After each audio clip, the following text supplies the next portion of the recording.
관계자는 현영철 처형설은 사실이고 공개할 필요성이 있다고 판단했기 때문에 공개했다 이렇게 얘기를 했고요.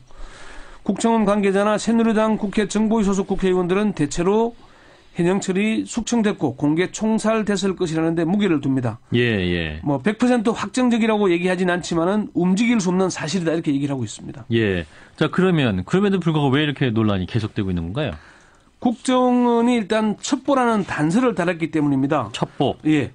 그리고 북한에서 현영철의 숙청이나 실각 사실을 발표하지 않고 있고 여전히 북한 매체에서 현영철의 모습이 보이기 때문입니다. 정성장 실장은 5월 5일부터 5월 14일까지 거의 매일 북한 TV에 현영철이 등장했다. 국정원 발표대로 처형당했다면은 그런 거의 생시의 모습을 TV로 보여주는 것 자체가 김정은의 심기를 불편하게 하지 않겠나. 예. 또 정 실장은 숙청이나 처형됐다기보다는 혁명 교화를 받고 있을 가능성이 높아 보인다 이렇게 얘기를 했고요. 예. 김영수 교수는 평양에서는 죽지 않았다는 얘기가 들린다면서 국내 굴지의 한 대기업에서는 죽지 않았다고 파악하고 있다는 얘기를 들었다. 그 근거는 평양 내부에서 죽지 않았다는 얘기가 나오기 때문이다. 그렇게 얘기를 했습니다. 예. 또 다른 이유는 국정원이 현영철의 숙청 사실을 왜 공개했을까라는 의문이 증폭되고 있기 때문에 이게 사실인가 아닌가 하는 그런 얘기가 나오는 겁니다. 예. 전직 국정원 고위 관계자는 국정원이 해서는 안 되는 일을 했다. 연세대 김계동 교수도 정보기관에서 이런 걸 공개하면 안 된다. 공개를 하더라도 통일부나 다른 기관을 통해서 우회적으로 했어야 한다. 이렇게 얘기를 했습니다. 예. 그러니까 이제 갑자기 왜 이렇게 공개한 것이냐. 네. 이제 거기에 두고도 이제 다른 의도성이 있는 것이 아니냐. 이런 의문을 제기하고 있는 것이네요. 그러면. 예. 자, 그 이유는 그러면 왜 뭐라고 분석하십니까? 그러면? 이게 사실 저도 이게 의문이었거든요. 예. 국정원이 밝힌 이유는 뭐 잘 납득이 잘 안 가는 것이었고요. 예. 잠시 점검하겠습니다만은 예. 갑자기 공개한 이유가 뭘까? 무엇 때문에 공개했을까? 이게 공개해서 어떤 이득이 있을까? 이런 의문이 들지 않습니까? 예. 그래서 참 어제 뭐 하루 종일 많은 사람들과 통화를 하고 취재를 해봤는데 가장 확실한 이건 지시에 따른 것이다. 이런 얘기를 들었습니다. 지시요? 예. 정부의 대북 정책에 정통한 한 관계자는 국정원이 북한 내부 상황을 대통령에게 보고를 했고 보고를 받은 박근혜 대통령이 이런 건 빨리 알려서 북한 실상을 국민들이 실감하게 해줘야 한다.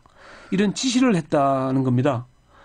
그 지시 때문에 긴급하게 국회 정보위에 보고하고 언론에도 공개했다. 그런 얘기입니다. 잠깐만요. 그러면 이게 대통령이 공개를 직접 지시했다. 이거는 좀 새로운 내용인 것 같은데 그렇게 말씀하신 근거 뭐예요? 그러면? 이제 이 말을 들은 관계자는 예. 청와대와 정보기관의 내부 사정을 잘 아는 사람으로부터 확인한 내용이다. 예. 박 대통령이 이런 보고를 받고 북한 실상을 빨리 제대로 알려야 된다. 뭐 이런 얘기를 했다는 얘기입니다. 예. 국회 정보위에서도 국정원의 비공개 현안 보고가 갑자기 잡혔다는 사실을 시인합니다. 새누리당 간사인 이철우 의원은 국정원에서 갑자기 일정을 잡는 바람에 위원장과 여야 간사 그리고 새누리당 박민식 의원과 새정치연합 이종걸 의원 등 5명만 참석했다 이렇게 얘기를 했습니다. 예. 박근혜 대통령의 지시를 받은 국정원이 첩보 수준인 현영철 숙청서를 갑작스럽게 대대적으로 공개했다는 그런 얘기인 거죠. 예. 박근혜 대통령도 지난 15일 스승의 날 기념식 축사에서 최근 북한의 도발적 행동과 북한 내부의 극도의 공포 정치가 알려지면서 많은 국민이 경악하고 있고 앞으로 어떤 상황이 발생할지 모른다는 생각이 국민 사이에 커지고 있다 이런 얘기를 했지 않습니까? 예. 그리고 이 얘기 이후에 북한에서 또 이 반발 성명이 나오기도 했고요. 예. 자, 그런데 이제 국정원에서는 당시에 이제 외국에서 이 북한 정부가 먼저 공개될 가능성이 있어서 이제 먼저 우리가 공개한 것이다 이렇게 말하지 않았습니까? 국정원의 공식 입장이 그런 것이죠. 예. 복수의 국정원 관계자로부터 확인했는데 첩보 수준인 현영철 숙청서를 서둘러 공개한 이유가 뭐냐 이렇게 물으니까 예. 우리만 북한 내부 정보를 파악하는 게 아니어서 외국 기관이나 언론에서 먼저 공개될 가능성이 있기 때문이다. 이렇게 얘기를 했거든요. 예. 그런데 국정원이 밝힌 이 내용대로라면은 무슨 언론 기관들끼리 속보 경쟁을 하잖아요. 누가 그렇죠. 먼저 보다냐. 예. 근데 국정원 정보기관이 수집된 첩보를 분석해서 정책기관에 제공하면 되는 것이지 외국 언론과 속보 경쟁하는 언론기관은 아니지 않습니까? 그렇죠. 연세대 김계동 교수는 국정원이 공명심이 큰 것 같다. 정보기관인 국정원이 공개하면은 소스가 자꾸 축적된다. 이전에는 이런 일을 알았더라도 직접 발표하지는 않았다 이렇게 지적을 했고요. 예. 근데 뭐 국회 정보위도 갑자기 소집했고 이런 내용들이 이제 좀 퍼즐이 상당히 난잡했는데 예. 지시라는 얘기를 듣고 보니까 좀 정리가 되는 그런 얘기였습니다. 예, 예. 그럼 이렇게 이제 북한의 내부 정보를 공개해서 얻는 이득은 뭔가요, 그러면? 이게 사실 뭐 얻을 이득은 크게 없습니다. 전직 예. 국정원 고위 관계자는 국정원이 현영철 숙청서를 공개하면서 얻을 수 있는 것은 북한이 이상한 집단임을 국민들과 전 세계에 알리는 것이다. 예, 요것뿐이다. 예. 그런 거는 다른 방법으로 얼마든지 가능한데 국정원의 이름을 빌려서 할 필요가 있겠나. 예. 이런 의문을 제기하기도 했습니다. 예. 오히려 이 때문에 국정원의 역할이 축소되는 역효과만 발생할 우려가 높다는 얘기도 나옵니다. 예.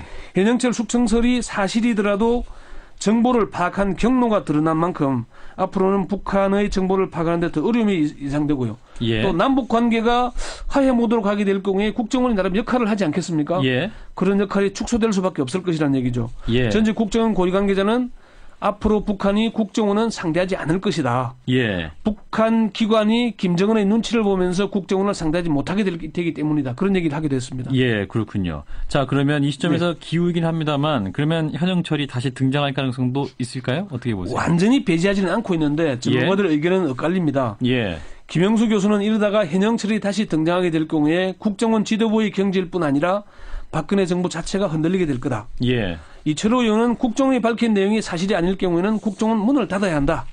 실수하면 안 된다고 했더니 절대 그런 일은 없다. 자신감을 보였다. 이렇게 얘기를 했고요. 예. 좀 이런 상반된 입장이 보이고 있습니다. 네, 알겠습니다. 여기까지 듣겠습니다. 권영철 선임 기자였습니다. 고맙습니다. 네. 권영철의 와이뉴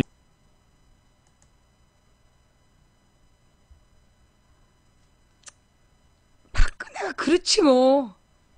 아니, 그러니까 저때 뜬금없이 국정원에서 그거를 발표하는 바람에 굉장히 논란이 많았어. 이 배경이 뭐냐? 혹시 이게 그러니까 북한하고 관계를 개선하려는 측을 그러니까 우리나라 안에서 소위 이제 뭐라 그러나 전쟁을 추진하는 무기 거래업자들 이런 사람들이 그런 어떤 평화 모드를 깨기 위해서 터트리라고 시킨 거냐? 아니면 이게 이제 그 남북 평화 화해 모드를 없애기 위한 뭐 이렇게 그 해외 무기 산업자의 공작이냐? 별의별 얘기가 많았는데 그냥 박근혜가 생각 없이 하라고 그런 거야. 아무 이득이 없는데 도대체 왜 한 건지에 대해 놓고 막 사람들이 고민을 한 거야. 막 이렇게 고민을 해가지고 이게 도대체 어떤 배경이냐, 막 굉장히 다각도로 무슨 뉴스를 가리기 위해서냐, 뭔가 이렇게 성한종 리스트를 가리기 위해서냐, 막 별의별 걸 다 계산했는데도 답이 안 나와. 아무 이득도 없이 이게 확인도 안 된 내용을 도대체 국정원이 왜 그 스스로 얼굴에다가 똥칠하면서 저런 짓을 했을까? 도대체 뭘까? 이제 밝혀졌어. 모두가 다 이해. 박근혜가 시켜서, 박근혜가 듣자마자 이런 건 온 국민이 다 알게 해야 된다. 그래가지고 그냥 시키는 대로 정부에 가서 발표한 거야? 그래. 다 이해해. 그래. 옛날에 이제 바보 노무현이라는 말이 유행했어요. 바보 노무현. 요즘에는 박근혜 바보라는 말이 유행하는 것 같아. 이 바보 노무현과 박근혜 바보는 좀 다른데, 바보라서 그래, 바보라서.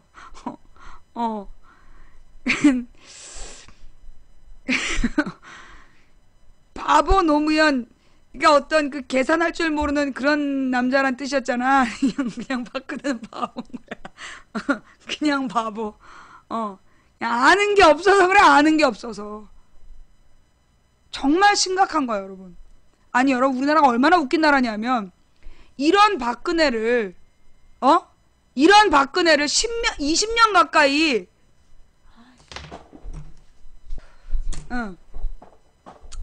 네. 박근혜가 이런 수준인데, 그동안에 여러분 생각해봐요. 그 박근혜가 맨 처음에 나타난 게 언제냐 하면 2002년이야. 아니야. 2002년. 아니 2000년이다. 2000년. 차떼기 사건. 차떼기 사건이 2002년이지. 이제 박근혜가 실제로 이제 정치 무대에 나타나기 시작한 거는 그 김대중 정부 때야. 김대중 정부 때 박근혜가 아마 국회의원이 처음 됐을 거야. 그러다가 박근혜가 그러니까 이회창 차떼기 사건이 터져. 그 노무현과의 대선에서 이회창의 차떼기 사건이 터지니까 박근혜가 전면에 나서서 당 대표가 돼가지고 그 차떼기 사건으로 이 훼손된 이미지를 살려내겠다. 그러면서 이제 왜 그 미친년 꽃다발 같은 막 이렇게 꾹 돌아가면서 빨간 똥 했었던 그걸 당 마크로 하면서 박근혜가 한나라당이라고 당 이름을 바꿔. 그래갖고 그 한나라당의 당대표가 된 다음에 그래가지고 그 천막 당사 짓고 생쇼를 다 했던 거야. 생쇼를 다 하면서 그 박근혜가 그 부상을 한단 말이야. 그래가지고 손에다 붕대 감고 운동화 신고 그게 다 쇼였잖아. 알고 보니까 천막 당사에서는 일을 한 적이 없고 그리고 운동화도 그냥 싹 버렸고 그 다음에 붕대 다음날 아무렇지도 않게 붕대 풀고 이렇게 돌아다니는 게 찍힌 거 아니야. 다 개쇼였던 거야 그게. 그러면서 박근혜가 정치 무대에 전면에 섰단 말이야. 이제 2002년부터 지금까지 13년 동안 얼마나 박근혜를 카리스마 있는 정치인으로 만들었어. 얼마나 박근혜를 대단한 인물로 선거의 여왕이라는 닉네임을 붙여가지고 2002년부터 지금까지 박근혜를 얼마나, 그러니까 2002년부터 10년 동안 박근혜를 엄청 찬양했잖아. 까보니까 뭐야? 천치야. 까보니까 천치야. 이게 무슨 얘기냐면 여러분. 그 천치가 몰랐겠어요? 말 한마디만 해보면 알지? 그래서 전여기가 박근혜에 대해서 쌍욕을 했잖아. 2007년에 이제 그 이명박하고 경선할 때 그쪽 애들이 다 박근혜는 안 된다 그런 거야. 박근혜는 안 된다. 왜 그랬냐? 이래서 안 되는 거였어. 아무 생각이 없고 정말로 이 국가를 운영할 능력이 없기 때문에 안 된다 그랬던 거야 지들이. 그래서 2007년에 심지어 조선일보 그거 알아요? 2007년에 조선일보가 박근혜 불가론 7가지를 냈어. 박근혜가 대통령이 되면 안 된 7가지 이유를 냈다니까. 그런데 그렇게 해서 박근혜를 막아놓고 이명박이 나라를 쫄딱 말아먹을 때 어떻게 했느냐? 박근혜를 어떻게 띄웠느냐? 박근혜가 한 일이 없어요. 근데 박근혜가 국회에 와가지고 볼펜 세우기. 그거 알지? 박근혜가 그동안에 법안이라고 만든 게 없고 초집 죽여갖고 볼펜 세우기 이런 거 하고 앉아있는 거야. 그러다 집에 갈 때 사람들이 막 이명박 욕하는데 어떻게 생각하세요? 물어보면 나쁜 것 같아요. 한마디 하면 그 다음날 쓰는 거야. 박근혜 이명박 비판. 그래가지고 그냥 박근혜네 집 앞에 기자들이 일주일씩 열흘씩 장을 치면서 박근혜가 뭔가 얘기를 하기를 기다리는 거야. 그럼 일주일 만에 이명박이랑 밥 먹으러 가. 그래서 밥 먹고 와서 많이 고민한 듯 합니다. 그러고 들어가. 이명박에게 뭐 잘못해가지고 야당 의원들이 목숨을 걸고 막 단식을 하고 삭발을 하고 막 길거리에 나와가지고 막 시위를 해도 아무도 기자들이 안 가. 박근혜네 집 앞에서 주구장창 기다리는 거야. 박근혜가 이명박을 비판했다고. 다 만든 이미지였어. 실제로 이명박에 대해서 왜 박근혜가 수사를 못하냐면 이명박의 모든 문제, 그래서 야당이 계속 비판했던 문제 박근혜가 밥 먹고 다 사인해 준 거야. 동조해 줬다고. 그래서 이명박의 모든 범죄가 박근혜의 허락을 받고 한 거야. 그래서 그거 수사하면 박근혜도 털리는 거야. 그래서 수사를 못하는 거예요. 그랬던 거야. 자, 이명박 다이나믹 코리아 기억나요? 이명박을 다이나믹 코리아 CEO 대통령 그렇게 띄웠지. 알고 보니까 걔 사기꾼이었잖아. 카리스마의 여왕, 선거의 여왕 박근혜 열어보니까 바보 천치야. 그런데 그들을 그동안 언론이 어떻게 만들었냐고. CEO 대통령, 카리스마의 여왕. 결국 언론이 만들어낸, 안철수도 마찬가지지. 언론이 만들어낸 이미지인 거야. 아무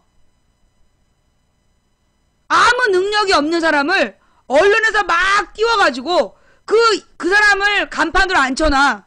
그래놓고 이익은 뒤에서 지들끼리 먹는 거야. 무슨 얘기냐면요. 굉장히 심각하다는 거야. 앞으로 쟤네들은 계속 이렇게 할 거라는 거예요. 지금 여러분이 볼 때 김무성이가 대통령이 될 가능성 없어 보이잖아. 쟤네는 김무성이 아니라 그냥 허수아비를 데려다가도 만약에 이렇게 이런 물통 갖고 가잖아.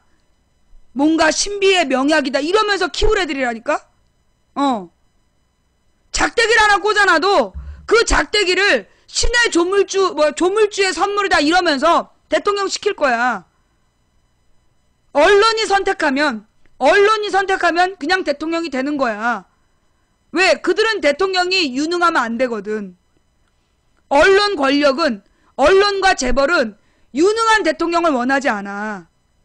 노무현처럼 똘똘해가지고 김대중 대통령처럼 똑똑해서 경제 문제를 꿰뚫어보고 외국의 많은 지인의 인맥을 이용해서 나라를 구할 수 있는 능력이 있거나 노무현처럼 똘똘해서 지네들이 만들어낸 프레임이 잘못됐다는 걸 깨고 나올 수 있는 그런 사람이 또 대통령이 되면 안 되는 거야. 걔네 계산에는. 박정희나 전두환이나 이승만처럼 이명박이나 박근혜처럼 돌대가리들을 앉혀놓고 뒤에서 빼먹는 거야. 돌대가리들을 앉혀놓고 뒤에서 자기네들이 이익을 뺏어 먹어야 되기 때문에 정말로 똘똘하고 훌륭한 지도자가 나오면 안 되는 거야. 예.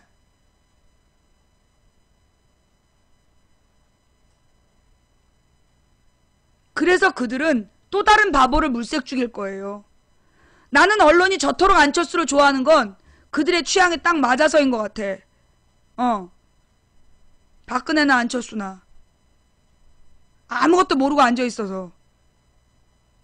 그래서 지금 쟤네들은 띄우는 거야. 이제까지 쟤네들이 만들어낸 프레임으로 우리는 이제까지 당해왔어요. 내가 수차례 2002년부터 호남 민심이라는 거, 호남 민심, 난 그 솔직히 얘기해서요. 도대체 호남 사람들 왜 그러냐. 내가 그랬다니까. 내가 이 민주당 생활을 10몇 년을 하다가 2012년부터 안 하고 있지만 1996년부터 2012년까지 내가 당원 활동했던 사람이야. 10몇 년 동안 당원 활동을 했던 나도 2002년에 호남 민심 나 호남 사람들 싫어했어. 정말 호남 사람들 왜 그러냐. 아니 노무현을 그렇게 자기네들이 만들어 놓고 왜 그렇게 노무현으로 안 된다 그러냐. 알고 보니까 거짓말이었어. 노무현 당선된 다음에 호남 민심이 분노하고 있다. 김대중에 대한 김대중의 그 송금 특검했다고 호남 민심이 등 돌렸다. 그래서 노무현 탄핵까지 하고 개지랄했잖아. 그런데 열린우리당이 압승을 했어. 뭐지? 그래 내가 깨달은 거야.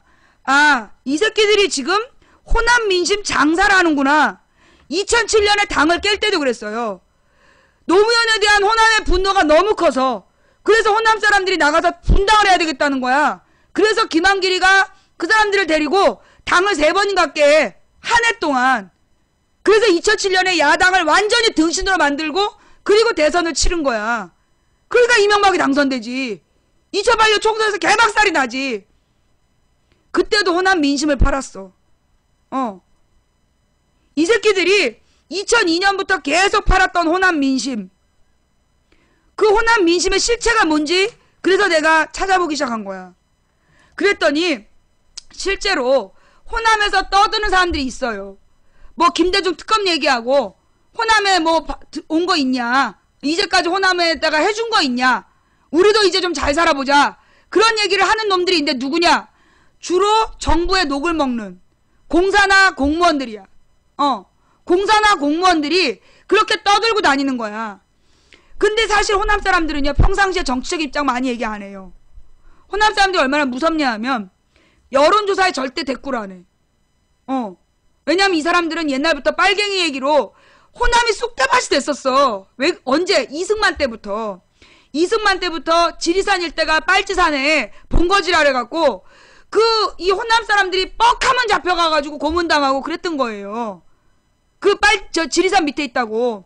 그래가지고 그 마지막 빨치산도 호남에서 잡혔어. 그러니까 이 호남 사람들은 그 정치적인 입장을 절대 입 밖에 안 내. 그러니까 무슨 전화 여론조사가 와도 응답을 안 하는 거야. 왜? 빨갱이로 몰려서 또 죽을까봐. 다만 이 사람들은 끝까지 침묵하고 있다가 투표를 보여주는 거야. 그러니까 실제로 입 밖에 자기 정치적인 의사를 안 내는 사람들이라고. 그럼 누가 떠드느냐? 결국은 박근혜 지지자들, 호남 안에서 박근혜 지지자들, 새누리당 지지자들이 떠드는 거야. 근데 그걸 호남 민심이라고 악용을 한 새정연 안에 호남 기득권 의원들이 있었던 거야. 호남 출신, 호남 민심을 팔아서 배지를 공천권을 따낸 거야. 호남 민심을 팔아서 공천권을 따낸 거야. 그래서 자기네들 공천 안 주면 호남 민심이 돌아선다. 그럼 호남 향후회를 통해서 수도권 의원 다 떨어뜨린다. 그렇게 협박질해갖고 지네 배지를 계속 따낸 거야. 그래서 내가 알아보러 갔지. 호남 사람들은 도대체 왜 이런 무능한 의원들을 뽑아주냐. 어머, 내려가서 알아보니까 호남 사람들이 그 정치인들한테 치를 떨고 있는 거야. 좋아서 찍어준 게 아니라 새누리당이 되는 걸 막아야 되니까 이제까지 2번을 찍어줬는데 도저히 못 참겠다라고 선언하기 시작한 게 2010년부터야. 호남 사람들이 2010년부터 그래서 김선동 뽑아주고, 김선동을 뽑아준 이유가 뭐냐. 이제 호남이 돌아서야 된다. 저렇게 무능한 새끼들을 그냥 공천 주는데 그냥 찍어주니까 우리 호남이 내나 이렇게 당하는 거다. 우리도 유능한 사람 공천 줄 때까지 안 찍어주자. 이런 거예요. 그래서 호남에서 무소속이 많이 되는 거야. 왜냐하면 그 2번으로 공천받는 지방자치단체장들이나 또는 뭐 지방의원들이나 이게 전부 다 소위 그 호남 기득권들이 지네 네트워크를 키운 거거든. 근데 하나같이 문제가 있으니까 그래서 지난 지방선거 때, 작년 지방선거 때 호남 무소속이 엄청 많이 됐어. 그 이유가 뭐냐면 2번 공천만 받으면 된다는 풍토로 무자격자들 공천을 계속 준 거야. 거기에 호남 사람들이 화가 나가지고 결국 호남에 공천받은 2번에 대한 분노로 안 찍는 거야. 문재인이 미워서 안 찍는 게 아니라 무자격자한테 공천 주는 거에 화가 난 거야. 그래서 안 찍어준 거예요. 그걸 갖다가 친노 때문에, 친노 패권주의에 대한 분노로 무소속을 찍었다. 언론이 소설 쓴 거야. 그냥 천정배하고 조영택하고 비교했을 때 조영택이 천정배보다 후보로서 자격이 너무 없었어. 근데 2번 달고 나와서 떨어진 거야. 이제 호남 사람들 2번이라고 무조건 찍어주지 않는다는 거지. 옛날에는 의리상 2번 찍어줬는데 이제 2010년부터 안 찍는 거야. 무조건 2번이라고 찍지 않고 후보 중에 능력 있는 애를 찍겠다. 그런 거예요. 그게 호남의 민심이야. 결국 호남 민심이 분노한 본질은 무능력하고 부패한 정치인을 공천 줬기 때문이야. 결국 뭐야? 호남 출신 정치인들의 문제란 얘기야. 호남에서 출마한 정치인들에 대한 불만인데 이걸 친노 패권주의라고 개지랄 떨면서 이제까지 호남 민심파를 했던 거지. 문재인이 호남에 확실한 믿음을 심어줘야 된다. 저것도 개소리예요. 문재인이 아니라 누구면 만족할 것 같아? 호남 사람들이 김한길은 신뢰했어요? 안철수는 신뢰했어요? 호남 사람들이 정치인 누구도 신뢰를 안 해.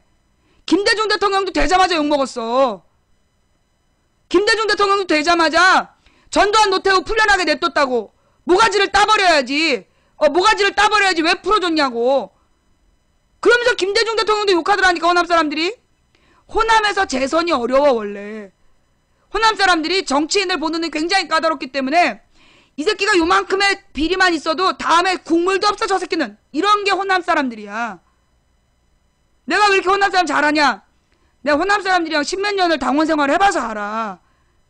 호남 사람들이 그런 사람들이야. 당대표가 누가 되든 무조건 지지한 적 없어. 손학규 무조건 지지한 적 없고 누구였지? 정세균 의원이 당대표 한다고 무조건 지지한 적 없어. 호남은요, 내가 이제까지 알고 있는 당대표들, 옛날에 뭐 정동영도 당대표 했고, 김근태 의원도 당대표 했고, 누구니, 뭐 손학규, 정세균, 뭐 김한길, 뭐 다 해봤잖아. 그 당대표들에 대해서 호남 사람들이 하나라도 잘했다 그랬냐? 한 번도 잘했다 그러지 않았어요. 한 번도 잘했다고 안 했어. 정말 마음에 드는 당대표다라고 한 얘기는 한 번도 못 들었어. 왜? 호남 사람들은 울어야 젖준다는 생각이 있는 거야. 그리고 달리는 말에 채찍질 하겠다. 그래서 정치인답게 똑바로 하라고 계속 갈고. 그게 호남의 정서야. 그 호남 사람들의 기본적인 정서가요. 예. 잘할 때까지 계속 갈고, 잘해도 갈고, 그래, 잘해도 갈구고, 그래야, 이 정치인들이 계속 발전한다고 생각하는 거야. 근데 내가 잘못 아는 거예요? 나는 이제까지 한 번도 호남 사람들이 당대표 잘한다고 칭찬하는 걸 본 적이 없어. 정치인 칭찬해주면 썩는다고.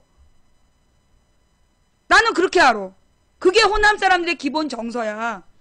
그러니까 뭐 문재인이 신뢰감을 안 줬다. 그거 다 호남 정치인들이 뻥 까고 앉아있는 거야. 뭐 문재인이 호남에 가서 풀어야 된다. 풀긴 뭘 풀어. 호남 사람들이 문재인에게 바라는 건 뭐냐. 야당 대표답게 똑바로 하라는 거야. 당 분열시킨 새끼들 싹 잘라버리고 함부로 나대는 새끼들 주질러 놓고 그리고 박근혜랑 대차게 싸워라. 나는 호남이 그렇게 알고 있는 걸로 알아. 문재인도로 호남에 와서 자고 호남 사람들한테 와서 뭐 두 손 비벼라 사과해라 그거 아니야. 내가 알고 있는 호남 사람들의 정서는 문재인이 힘을 몰아줬으면 야당 대표답게 박근혜랑 대차게 싸우고 당 안에서 분란 일으킨 새끼들 전부 다 죽여버리고 그리고 갈 길을 제시해라. 내가 아는 호남 민심은 그거야.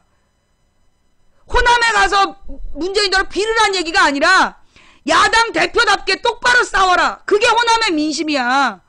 그런데 계속 호남 의원들이 문재인이 호남을 풀어줘야 된다. 호남에 가서 사과해야 된다. 씨발 뭘 사과를 해? 뭘 사과를 해? 사과하기는 씨발. 호남 사람들이 그렇게 허접한 줄 알아? 물론 허접한 호남인들도 있어요. 우리도 잘 살아보자. 씨발 지랄하네. 이제서 뭘 해서 잘 살아볼 건데. 우리도 전라도도 이제 잘 살아봐야 된다 라고 얘기하는 것들 그거 그 동네 잘 사는 것들이야. 여러분 이제 내가 오늘은 이 얘기를 하나 할게. 호남에 내가 그랬잖아. 호남 사람들은 유전적으로 반란의 기질이 있다. 호남의 이 그 유전자적으로 호남 사람들은 유전적으로 반란의 기질이 있다. 마음에 안 들면 확 엎어버리는 그게 있어.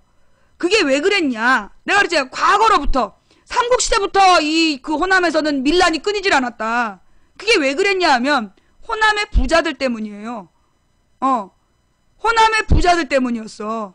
반골 기질이라는 말은 그거는 약간 그 뭐 좀 의미가 다르고 그 호남의 부자들이 호남의 농민들 소작농들을 너무 착취를 해서 그래서 참다 못한 호남 사람들이 그 들고 일어나가지고 이 사또를 해치우고 그랬던 거야. 왜? 사또들이 호남의 부자들한테 뇌물 받아 처먹고 국민들을 괴롭히는 걸 방치했거든.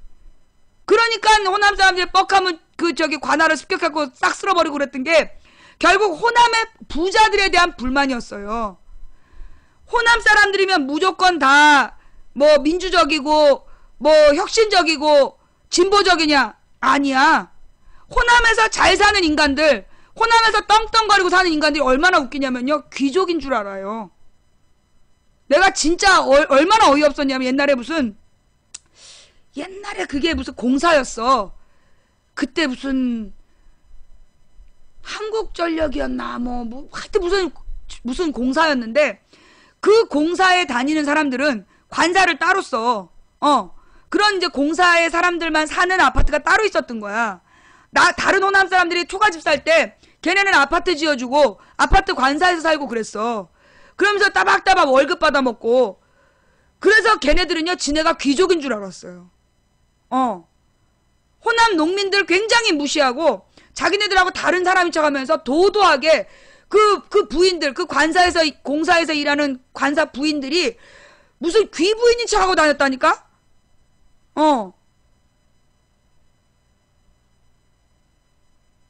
그랬어. 쪽 직업이 그러니까 왜냐면 다 농사를 지으니까 농사 안 짓고 월급 받는 심지어 학교 교사들 있잖아. 호남의 학교 교사들 그 사람들도 귀족인 줄 알아.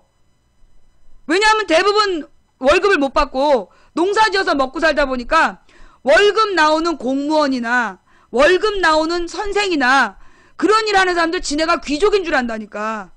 그래서 자기네들도 이제 대우받고 있는 사람처럼 살고 싶은 거야.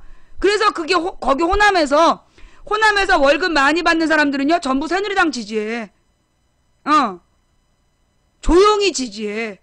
그래서 여러분 호남도 찾아보면요 새누리당 표가 5%에서 10% 정도 나와요. 대선 총선 이런 거 말고 그 새누리당 지지표를 가만히 분석해보면 그게 그 호남에 잘 사는 부자들 표야. 이제 호남도 잘 살아야 된다. 이게 호남에 있는 그 부자들의 주장이야. 내가 딱 맞지? 내가 정확히 알고 있지?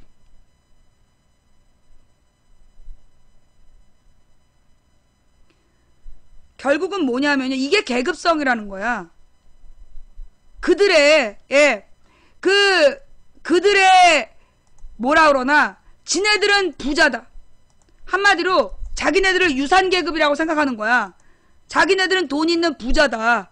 그래서 저 가난한 천민들이랑 어울릴 수 없다.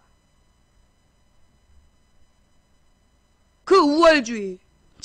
어이가 없어서.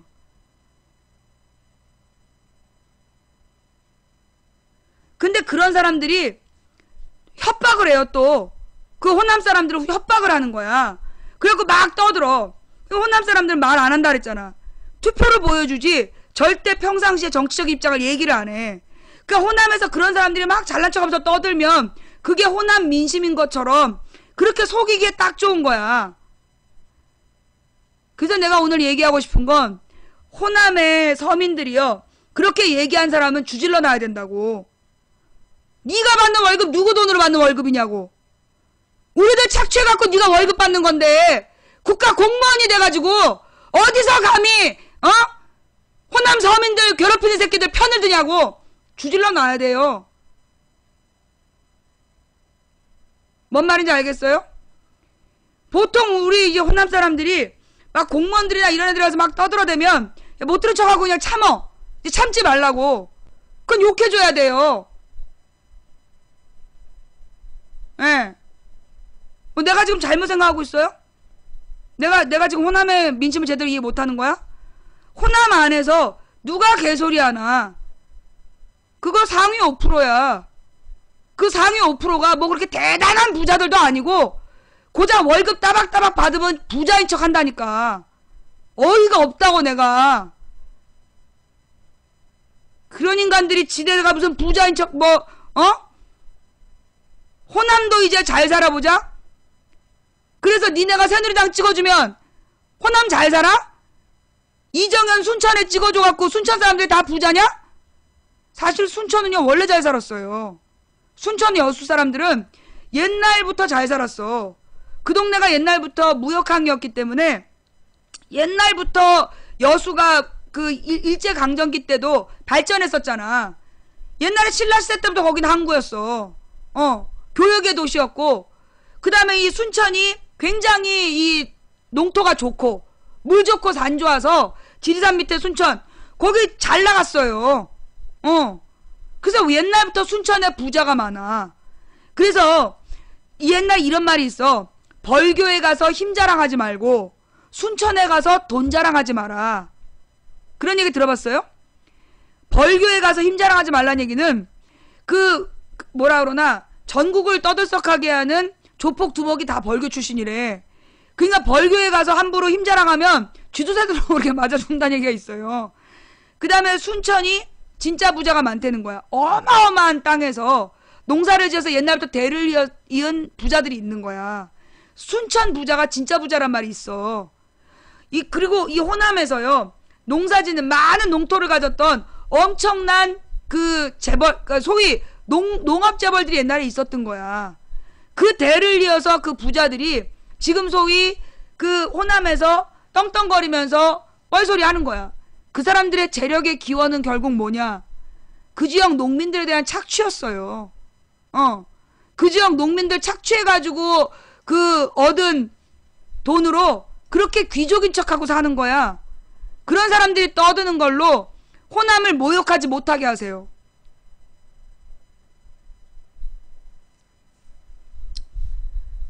실제로는요, 지금 우리나라의 농민들, 거기서 얘기가 시작됐구나. 농업으로 돌아가.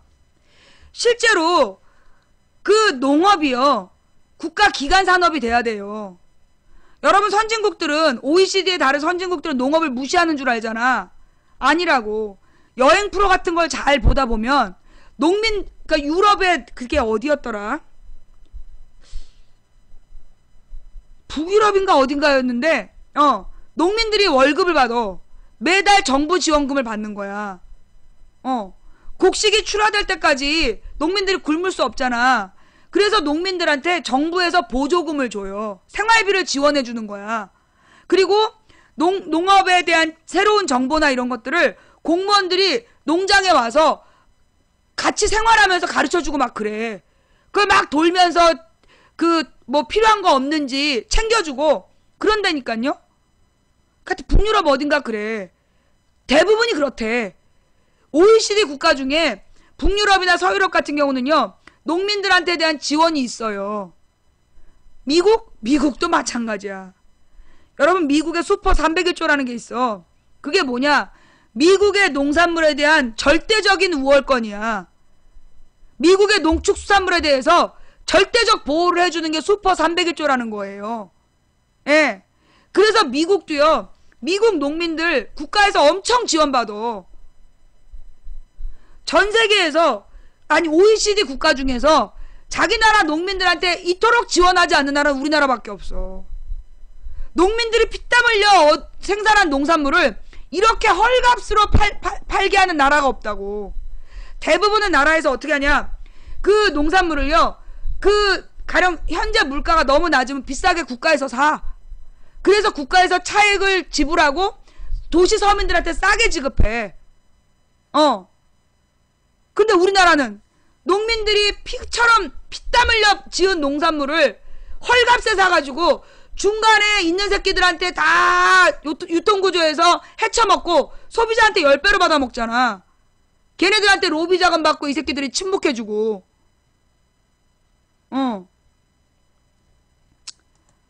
근데 목소리는 왜 이렇게 추천합시다야? 추천만 해. 시끄럽게 굴지 말고.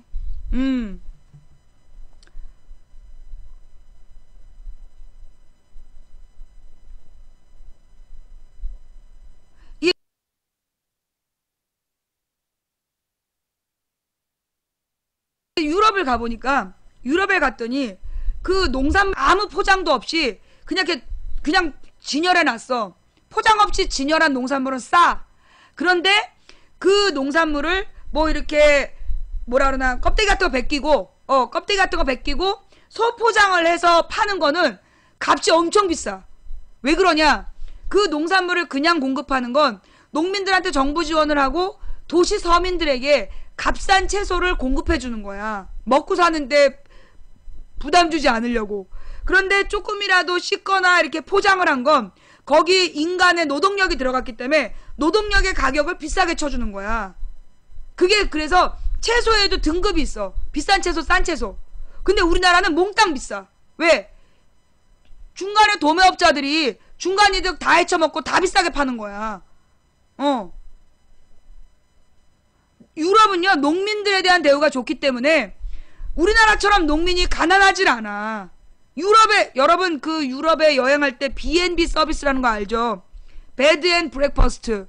그래서 유럽을 무전 여행하는 사람들, 아까 뭐라 그러나 배낭 여행하는 사람들한테 싼 값에 뭐 우리 돈 2만 원 정도에 잠 재워주고 아침을 제공하는 B&B 서비스를 하는 사람들이 많았어. 그 사람들이 누구냐? 유럽의 농민들이야. 농민들이 방 하나 깨끗하게 치워서 그걸 공보해 놓으면 그 B&B 서비스로 안내를 해주면 거기 가서 하룻밤 자고 2만 원 내고 가고. 그러면서 이 농민들이 굉장히 여유있게 사는 거야. 깔끔한 집에서. 우리나라도 그럴 수 있었어. 우리나라도 농민들이 잘 먹고 잘 살 수 있는 부자가 될 수 있는 길이 있었어. 누가 망친 거야? 이승만, 박정희, 전두환이 망친 거야. 이승만은 어떻게 망쳤냐? 미국에서 밀가루하고 설탕을 그냥 나눠주라고 보내왔어. 원조해준 거야. 이승만이가 돈 받고 팔았어. 얼마에 팔았냐? 우리나라 밀가루 한 포대에 100원 하면 90원에 파는 거야. 그래서 우리나라 밀가루 공장 망하게 했어. 그래서 우리나라 밀농사 짓는 사람 망하게 하고, 미국에서 공짜로 나눠주라고, 가난한 사람들한테 나눠주라는 밀가루를 돈 받고 파는 거야. 그 돈 지가 다 채쳐먹은 거야. 그래서 우리나라의 밀농사 망하고, 밀가루 공장 망하고, 사탕수수 하던 것도 다 망하고, 그렇게 만든 게 그게 이승만이야. 농민을 그렇게 망하게 했어. 박정희는 어떻게 했다고요? 농산물 가격을 통제한 거야. 공산당도 아니고. 시장 가격 이하로 통제를 해서 값싼 농산물을 팔게 한 거야. 그래서 농민들이 그 시장 원리에 따라서 수요가 많으면 가격이 올라가고 비싸게 팔아먹고 부자가 될 수 있었는데, 농민들이 발전할 수 있는 기회가 그 당시 없었던 거예요. 왜? 농민들을 몰락시켜야 농민의 자녀들이 농업을 포기하고 도시의 값싼 노동력으로 흡수되니까. 박정희 18년 동안 한 짓이 그거야. 농촌을 몰락시키기. 전두환이 한 짓이 뭐냐? 전두환 꼬봉들한테 도매업자 맡겨갖고 우리나라 지금 그러니까 농수산물 유통 관련 법 전두환 때 만들어진 게 많아. 박정희 전두환 때. 그래서 반드시 도매업을 거쳐야 돼. 일반 농민들이 소비자에게 물건을 팔 수 없도록 법을 고친 게 박정희 전두환이야. 이승만 박정희 전두환이 그렇게 우리나라의 농촌을 망하게 한 거야. 그래서 나라의 기간 산업이 개판이 된 거지.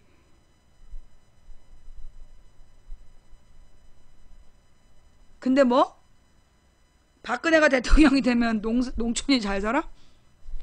그래서 그냥 디립다. 아니, 알지도 못하면서 FTA를 지금 박근혜가 몇 개나 있는지 알아요? 다 셀 수가 없어.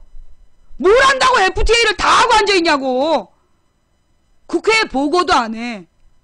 국회에 보고도 안 하고 지멋대로 그냥 가가지고 패션쇼 한 번 한 다음에 박수 쳐주면 도장 찍고 왔어. 그게 지금 박근혜식 FTA야. 그 폭풍을 누가 책임지냐고.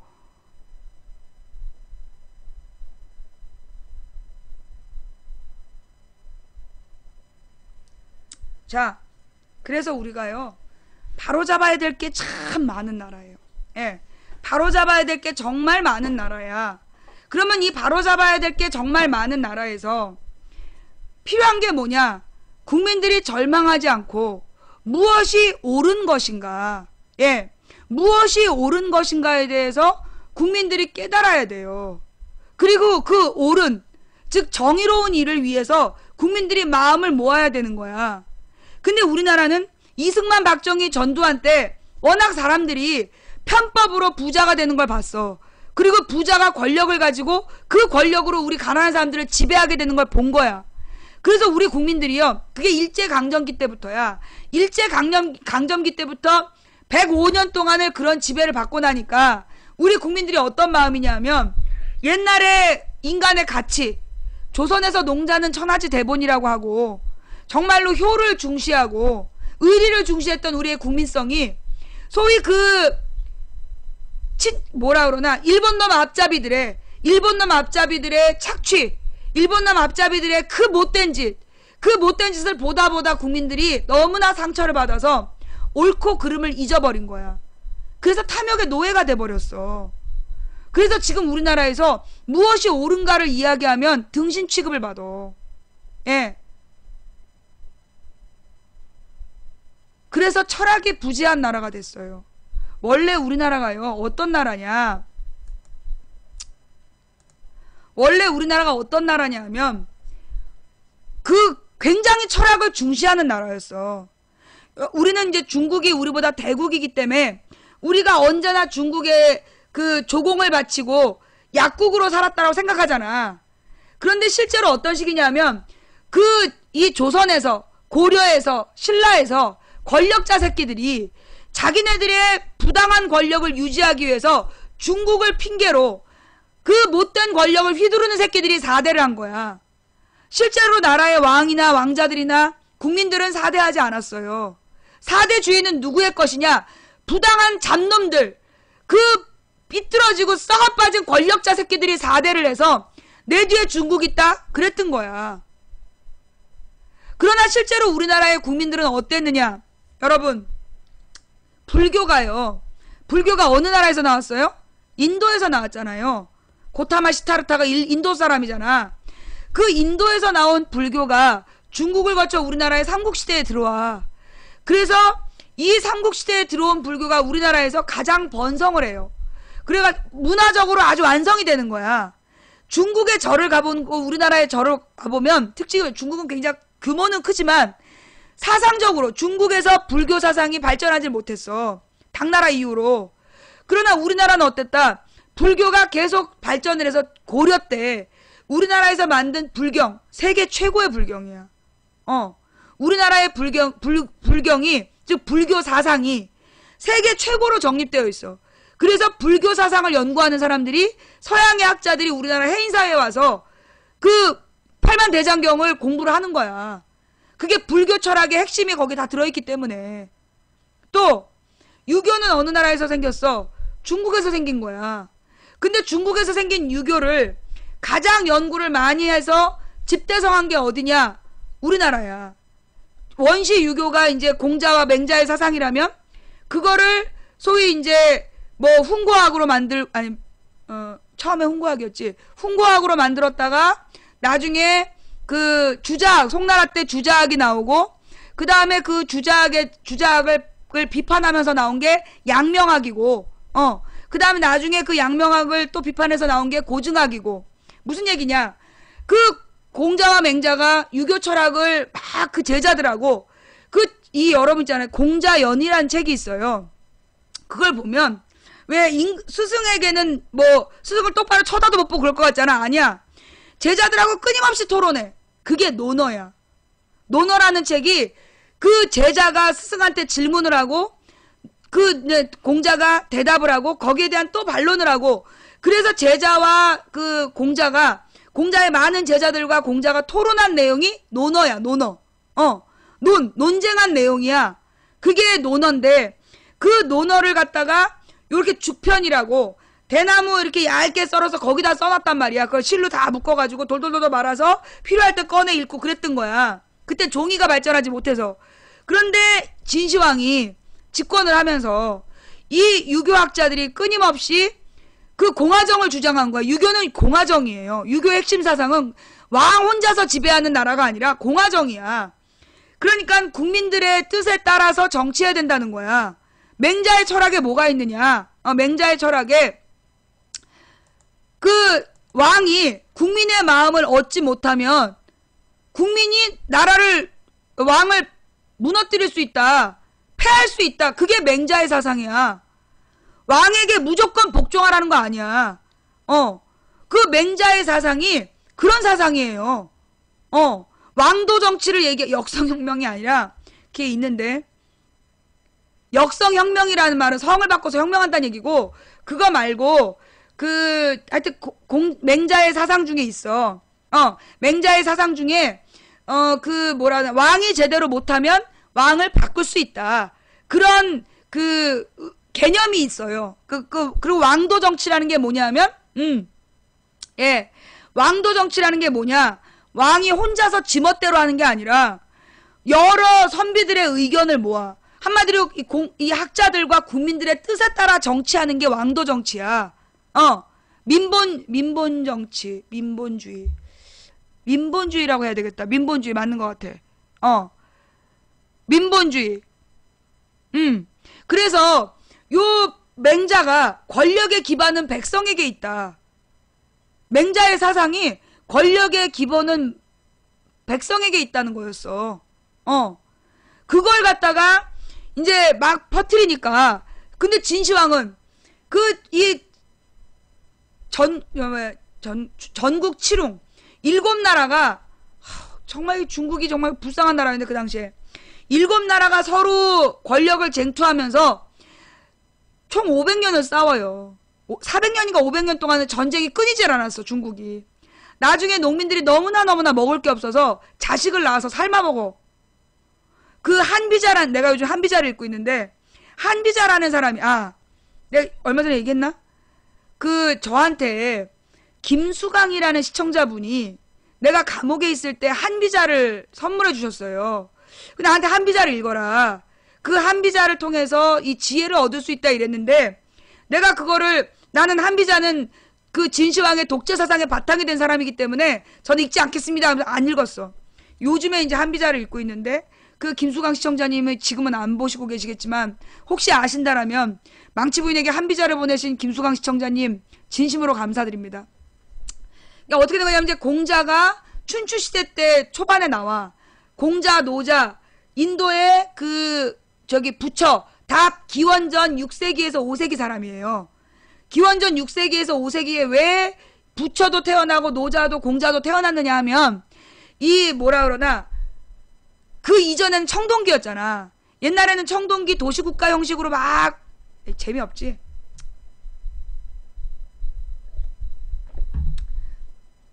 아유 그걸 해봤자 듣는 사람도 없는데 할게요. 옛날에는 이제 맨 처음에 인간이 구석기 시대, 소위 이제 구석기 시대에 뭐하고 다녔어? 사냥하고 다니고 그냥 주워 먹고 따먹고 이랬잖아. 그러다가 그게 사실 굉장히 자연에 의존을 많이 한 상태였단 말이야. 많은 사람 빨리 굶어 죽어. 그래서 구석기 시대 인간의 수명이 한 20년이었다는 거 아니에요. 평균 수명이. 그러다가 이 해안이 그러니까 바닷가나 강가에서 물고기를 잡아먹기 시작하면서 사람들의 생존 능력이 길어지는 거야. 그러다가 강가에서 그 강이 홍수가 돼가지고 비옥한 영양분이 땅에 뿌려지면 비료를 뿌리지 않아도 그 비옥한 농토에서 농산물이 자라는 거야. 그리고 농경을 배워. 그래서 그게 신석기혁명이야. 농경이라는 게. 그러면서 농사를 짓다가 여자는 농사를 짓고 남자는 사냥을 했어. 근데 이게 이제 사냥을 해가지고 당시 냉장고가 없잖아. 물고기를 어느 날 이제 2마리를 잡았어. 한 마리는 잡아먹고 한 마리를 얘를 어떻게 해야 가장 신선하게 보존해 살려주는 거야. 먹이를 주고 살려주면 신선한 고기를 언제든 잡아가지고 먹을 수 있는 거지. 그러다 발견한 게 목축이야. 어느 날 잡아온 놈 하나가 뚱뚱하더니만 세상에 새끼를 낳네. 와 얘한테 계속 뭐 주고 먹이면 이게 새끼를 낳는구나. 그래서 농경과 목축의 발달, 그게 이 신석기 혁명이에요. 그러면서 인류가 안정적으로 식량을 확보하게 되면서 인간의 수명이 늘어나고 그러면서 점점 공동체가 번영하게 된 거야. 옛날에 구석기 때는 떼지어서 몰려다녔어. 막 몰려다녔죠. 이제 신석기 시대가 되면 일단 농산물을 지켜야 되니까 정착 생활을 해. 그러면서 목축을 하고, 그래서 농경과 목축으로 안정적 식량을 확보하면서 사람들이 점점 커지자, 야 근데 어느 날 아직도 이렇게 지나가면서 사냥하던 사람들 보니까 저 마을 애들은 때깔이 달라. 그래서 밤에 몰래 숨어서 봤더니 농사 지은 걸 막 밥해 먹고 그리고 목축을 해 먹고, 그래서 약탈을 해. 그 약탈을 자꾸 하면서 야 점점 여기 괜찮다 이러면서 애들이 강가로 모인 거야. 사람들이 많아졌어. 서로 싸움이 일어나. 그러니까 어떤 힘센 애가 야 조용해 싸우지 마. 그러니까 사람들이 그래 네가 힘세니까 네 말 들을게. 어느 날 얘가 그래갖고 이제 사람들이 전부 다 걔 말을 듣고 사이좋게 농사를 짓고 있는데 지나가는 사냥꾼이 딱 보니까 이 마을이 때깔이 달라. 걔고 시비를 딱 걸어. 그때 얘가 그래갖고 사람들이 조용히 해 너 그런 말 하면 안 돼 막 그러니까 얘가 뭔데 새끼야 막 그러면서 덤벼. 그러니까 딱 뭐 번쩍거리는 거 하나 달고 갖고 내가 이 동네 이 구역 짱이다 덤벼. 이래가지고 만들어진 게 청동기 군장사회. 그리고 이제 이 부족의 대빵이 생기는 거죠. 그러면서 얘네들이 작은 강가의 도시국가 중심으로 그렇게 모여 살았다고. 그러다가 점점 얘네들이 뭘 알게 됐느냐 하면 철기가 발전을 해. 기원전 10세기경 이때부터 철기가 나타나가지고 약 300년이 지난 다음에 그 철기가 사람들에게 막 전파가 되는 거야. 처음에는 농사를 지으려고 그랬지.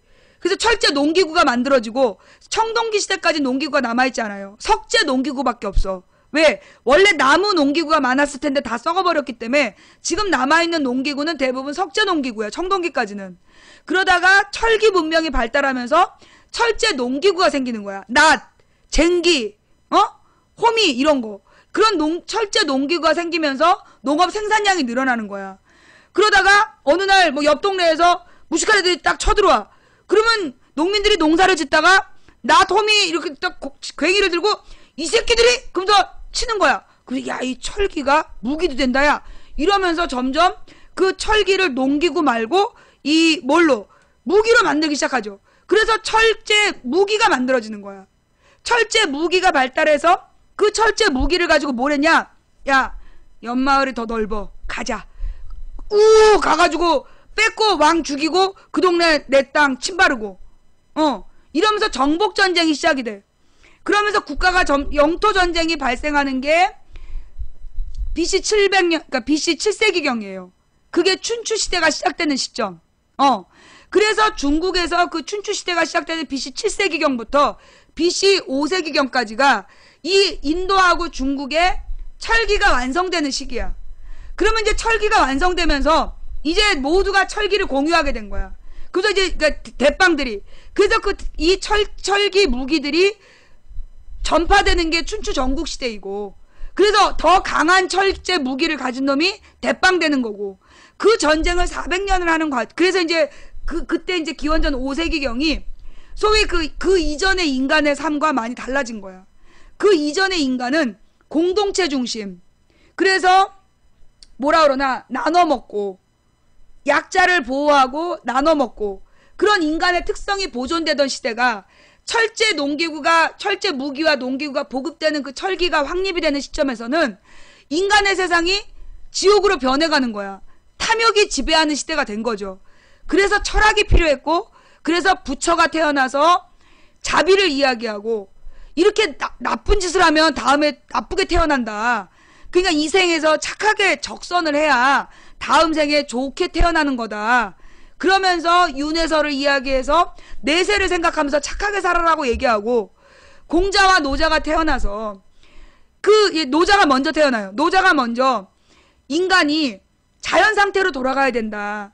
왜? 그 동물들은 전쟁 안 하잖아. 동물들이 뭐 이렇게 얼룩말들이 떼지어서 전쟁하고 안 그러거든. 자연 상태의 인간은 서로 전쟁을 하지 않고 서로 약자를 보호하고 공동체를 운영하면서 평화롭게 살았다. 그렇게 평화로운 인간의 자연 상태로 돌아가야 된다. 그게 무의자연이야. 노자의 사상.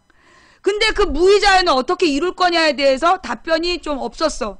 그래서 노자의 사상이 도경과 덕경으로 나누어지는데, 도경은 소위 왜 인간이 그렇게 자연 상태로 살아야 되는가에 대해서 쭉 쓴 거야. 덕경은 그걸 어떻게 실천할 것인가에 대한 실천론인데 굉장히 부실해요. 도경의 반복이기도 하고 뭔가 좀 부족해. 그래서 나온 게 공자야. 공자가 인간이 어떻게 평화로운 공동체를 만들 것인가, 어떻게 같이 잘 먹고 잘 살 것인가를 공자가 고민했던 게 예에 대한 얘기야. 인의 예지신을 공자가 얘기한 거 아니야. 인을 바탕으로 해서 예를 지켜라. 예는 뭐냐? 내가 남한테 대접받고 싶은 대로 남을 대접하는 거, 그게 예다. 그러면서 이 날마다 공부하고 신뢰를 지키고 인간이 지켜야 될 그 본성에 대해서 이야기했던 게 공자의 사상. 그 예라는 게 사실은 노자가 이야기한 이상향으로 가는 방법론이었던 거야. 그런 사람들이 이제 기원전 5세기경에 쭉 태어나서 비슷한 얘기를 해. 뭐냐? 약자를 사랑하고 사랑과 나누면서 살아라. 약자를 보호하고 사랑하고 나누면서 사는 거, 그게 인간의 본성을 유지하는 길이다. 라는 얘기를 다 한 거야. 그런데 그게 전쟁이, 그들 뒤에 200년의 전쟁이 계속돼. 그러면서 나온 게 200년 뒤에 맹자하고 장자가 나와. 그래서 노자의 사상을 발전시킨 게 장자, 공자의 사상을 정리한 게 맹자. 그래서 맹자하고 장자가 논쟁을 하는 거야. 공맹사상하고 노장사상이 논쟁을 하는 시점이 춘추시대하고 전국시대가 갈라지는 시점. 그러니까 이제 그 오랜 전쟁을 통해서 국가가 피폐해질 대로 피폐해질 때, 그때 그들이 각자 무엇이 옳은가에 대해서 막 논쟁했던 거야. 그러나 그런 지혜 있는 사람들의 말을 다 무시하고 전쟁은 계속되죠. 춘추시대보다 전국시대가 더 심했어. 전국시대는 너무나 비참해서 자기 자식을 삶아먹는 지경에 간 거야. 그때 한비자가 나와. 공자, 맹자의 그 사상을 순자가 발전을 시키는데, 맹자까지만 해도 춘추시대라. 인간의 본성은 선하다. 그래서 성선설을 얘기를 해. 근데 순자는 춘추 전국시대에 살아. 400년 동안의 전쟁을 했던 그 악한 시대에 살았기 때문에, 아니다. 인간의 본성은 선하지 않다. 참으로 사악하다. 그러면서 순자가 성악설을 얘기해. 그 성악설을 받아가지고 한비자가 이제 법가 사상을 이루게 되는 거야. 인간이 사악하고 못된 존재니까 그 인간을 제대로 지배하려면 강력한 통제 장치가 필요하다. 그게 법이다. 이게 한비자의 생각이야. 근데 이제 물론 내가 다 읽어본 게 아니라 한비자 초반을 봤는데, 보니까 이 한비자가 공부를 많이 한 사람이야. 엄청 공부를 많이 했는데 굉장히 시니컬해. 되게 부정적이야. 사람이 말하는 게 참 어렵다. 그 다음에 정의를 지키는 게 참 어렵다. 그런 얘기가 나와.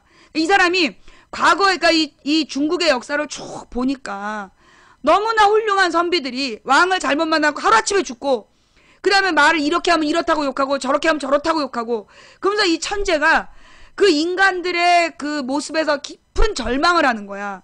그런 사상을 바탕으로 해서 한비자의 법가 사상이 나오더라고. 그러다 보니까 그러니까 이제 인간이 이제 이렇게 막 망가져가는 그런 모습을 보고 절망해서 이제 법가 사상을 만들고, 그 법가 사상을 진시황이 선택을 해서 7나라를 싹 통일해버리는 거야. 그래서 최초의 국가 진이라는 나라를 세우고 최초의 황제가 되는 거지, 진시황이. 그 다음에 어떻게 했냐? 나한테 반론을 제기하면 다 죽여버리겠다. 그런 거야. 근데 이제 유학자들이 그러면 안 된다. 왕은 하늘이 내는 거고, 하늘에서 나온 왕은 하늘의 바탕이 되는 백성의 마음, 민심이고 천심이다. 그러면서 백성의 마음에 따라서 정치해야 된다, 이런 거야. 그러니까 진시황이 씨볼놈들이 이래가지고 산채로 유학자들을 갱유 묻어버리고 분서, 그 대나무 책을 전부 다 잘라가지고 태워버린 거야.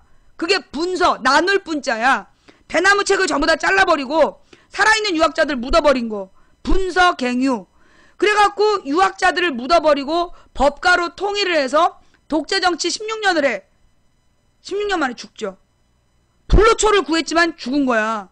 그래서 진나라가 망한 다음에 한나라하고 초나라가 나와서 초나라의 항우와 그 다음에 한나라 유방이 막 이렇게 싸우다가 결국 유방이 대빵 먹으면서 한나라가 만들어지고, 이렇게 역사가 흘러간단 말이에요. 그래서 이 유방의 한나라. 근데 사실 그 당시에 민심은 항우를 더 좋아한 거야. 초나라, 그러니까 왜 장기의 기원이 초한지잖아. 초나라의 항우가 진짜 미남의 영웅이었던 거, 영웅호걸. 용서해주고, 자기한테 뭐 뒤통수 한번 친 거 정도는 그냥 봐주고 막 그랬던 거야. 그래갖고 모두가 항우를 좋아했고, 항우는 귀족 출신이었고. 그래서 항우는 뭐가 부족했냐? 경쟁자에 대한 경계심이 없었어. 그래갖고 그 항우의 미녀 있잖아. 항우가 사랑한 미녀. 그 미녀가 그 영웅을 그러니까 그 미녀가 항우를 선택하고, 그 미녀를 선택한 항우를 따르는 많은 부하들을 끌어모았고, 그래서 항우가 대빵 먹었고, 항우의 부하였던 게 유방이야. 항우의 부하였던 우희 맞지, 우희. 항우의 부하였던 유방이 항우를 무찌르고 세운 나라가 한나라. 그래서 이제 유방이 한나라를 만들었는데, 그 유방이 세웠을 때부터 욕을 많이 먹었어. 그 유빈의 할아버지 유방이 처음 나라를 만들 때부터 좀 그랬어. 그런데 유방은 뭘 잘했느냐 하면 지방 정치 제도를 잘 다스린 거야.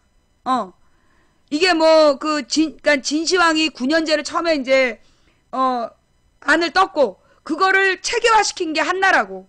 그래서 한나라의 지방 정치 제도가 완성이 되면서, 그러면서 지방 관리들이 중앙으로 보고하기 위해서 글을 다 공부를 했던 거야. 그게 한자. 그게 한자. 그래서 한나라의 한자가 발전을 하고, 그게 이웃나라로 전파돼서 삼국시대 우리도 한문을 썼던 거고, 그 한자 문화권을 발전시킨 게 한나라였다라면, 한나라가 망하고, 그게 전한. 그 다음에 이제 전한이 망한 다음에 후한 시대가 열리면서, 전한 후한이 합쳐서 한 400년 정도 돼요. 전한 후한을 합쳐서. 그 다음에 이제 후한이 망하고 난 다음에 그 삼국지가 열리는 거지. 유비, 조조, 항우가 200년대 말에 나타나가지고 이제 서로 쌈박질 하면서 삼국지가 열리고 200년 경에. 그 다음에 삼국지에서 결국 조조가 통일을 했지만, 이게 부하한테 배신당하는 거야. 사마광. 그 부하한테 배신당해갖고 정권을 뺏기죠. 이름은 내가 기억이 안 난다. 하여튼 사마머시한테 뺏겨가지고, 그래서 진나라라는 나라가 사실은 조조가 다 만들어 놓고 뺏긴 나라야. 그 뺏긴 나라에서 이 조조의 자식들이 제대로 못하고, 그 다음부터 이제 이 그러니까 위나라가 진나라로 바뀌고, 진나라 뒤에 이런 배신자의 나라에 있을 수 없다 이런 명분을 가지고 다시 남쪽하고 북쪽이 나눠갖고 또 수백 년을 싸워. 그래서 200몇 년부터 500몇 년까지 싸우는 550년경까지 한 300년을 또 싸워 중국이. 쑥대밭이 돼. 그 쑥대밭을 통일한 게 수나라야. 수나라가 그렇게 대단한 나라였지만 누구한테 망해? 고구려. 고구려 쳐들어왔다가 물 말아서 죽고, 그래서 사실은 수나라가요, 여기 양쯔강하고 한라강을 연결하는 대운하를 만들어서 중국 남부의 문화, 그러니까 중국 전체를 통일하면서 엄청난 국가 기반을 만든 나라야, 수나라가. 근데 고구려에 왔다가 끝나버리고 당나라가 그걸 싹 먹는 거지. 그리고 이제 수나라 다음에 당나라가 망한 다음에 송나라가 망한 다음에 그 북쪽에서 송나라 때 북쪽에 왔다 갔다 했던 게 이제 요나라, 금나라, 걔네들한테는 그래도 송나라가 살아있었어. 그러다 나중에 이제 원나라가 나타났고 싹 쓸어버리면서 대원 제국이 만들어지죠. 그 다음에 원나라가 짧아. 너무 땅은 넓고 지배 능력은 부족하고, 이 몽골족이 징기스칸은 굉장히 똘똘했대잖아. 그래서 정보에 민감하고, 그래서 계속해서 이 사람, 그러니까 징기스칸이라는 영웅이 만든 나라가 원인데, 결국은 그의 개인의 개인기는 200년이 안 가. 원나라 빨리 망해. 그 다음에 명나라가 만들어지고, 그 명나라가 또 한 1300년대에 만들어져서 1500년대 망해. 200년 만에 망하고, 그 다음에 청나라가 들어서는 거야. 후금 청나라가 망하고, 이제 중화민국, 그 다음에 중화민국이 먼저 만들어졌다가 나중에 이제 중화인민공화국으로 바뀌죠. 그래서 중공이 됐다가 다시 지금 중국이 된 거잖아. 좌주가 그게 이제 중국의 역사라고. 그때 이제 우리가 어떤 역사를 가졌는지는 왜 이 얘기를 한 거지? 하여튼 뭐 이게 쓸데없는 얘기지만 그게 이제 이 중국의 큰 흐름이고. 그런데 그 유학 얘기하다 그랬다. 유학이 춘추전국 시대에 나와. 그래갖고 그 진시황이 몽땅 불태워 죽이잖아, 분서갱유. 그래서 그 분서갱유된 유학자들을 살려내기, 그러니까 그 유학자들의 사상을 공부한 게 훈고학이야. 옛날에 그 공맹사상, 공자와 맹자가 주장한 건 이거야. 그러면서 이제 조각조각을 구해가지고 이어 붙인 거야. 그 이어 붙이면서 공맹사상을 복원한 게 훈고학. 그 다음에 그 훈고학의 뒤를 이어서 송나라 때 나온 게 주자학. 왜냐하면 뭔가 좀 앞뒤가 안 맞는 거야. 조각조각 이어놨는데 이게 훈고학으로 만들어낸 유교 경전이 뭔가 좀 앞뒤가 안 맞아. 그러니까 결국 이들이 하고 싶었던 본질이 뭔가에 대해서 고민한 거야, 주자라는 사람이. 그 주자라는 사람이 송나라 사람인데 그 공자와 맹자의 사상의 핵심은 뭐냐? 인간의 본성에 대한 고민이었다. 인간의 본성과 우주의 원리, 이거를 고민했던 게 그 공맹사상의 핵심이다. 그래서 만들어낸 게 성리학. 주자학 이퀄 성리학이야. 그래서 성리학의 성자 따서 성균관이 만들어진다고, 우리나라에도. 주자학 이퀄 성리학이라는 게 만들어졌는데 이게 문제가 뭐냐면 내용이 너무 어려웠어.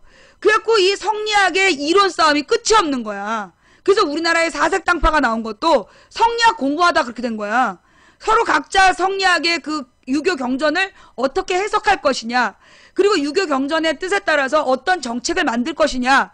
그래서 과거의 그 가르침에서 현재의 정책을 만들고 그 정책의 바탕이 된 경전 문구를 갖고 논쟁을 한 거야. 그러다가 사색당파가 나왔다니까. 굉장히 철학적이었어. 그런데 나중에 사색당파가 논쟁을 계속하다가 어떻게 됐냐, 이제 일반인들하고 말이 안 통하게 된 거야. 그때 명나라에서 만들어진 게 양명학. 지행합일. 아는 거하고 행하는 게 일치돼야 된다. 성리학은 너무나 지금 추상적으로 변했다. 실제로 그러니까 공자와 맹자가 얘기한 건 백성이 나라의 근본이라는 건데, 그러면 이 백성의 근본, 백성을 잘 먹이는 게 국가의 의무다. 그런데 지금의 성리학은 그걸 못하고 있다. 그러니까 맨 처음에는 동인서인이었어. 그러니까 이제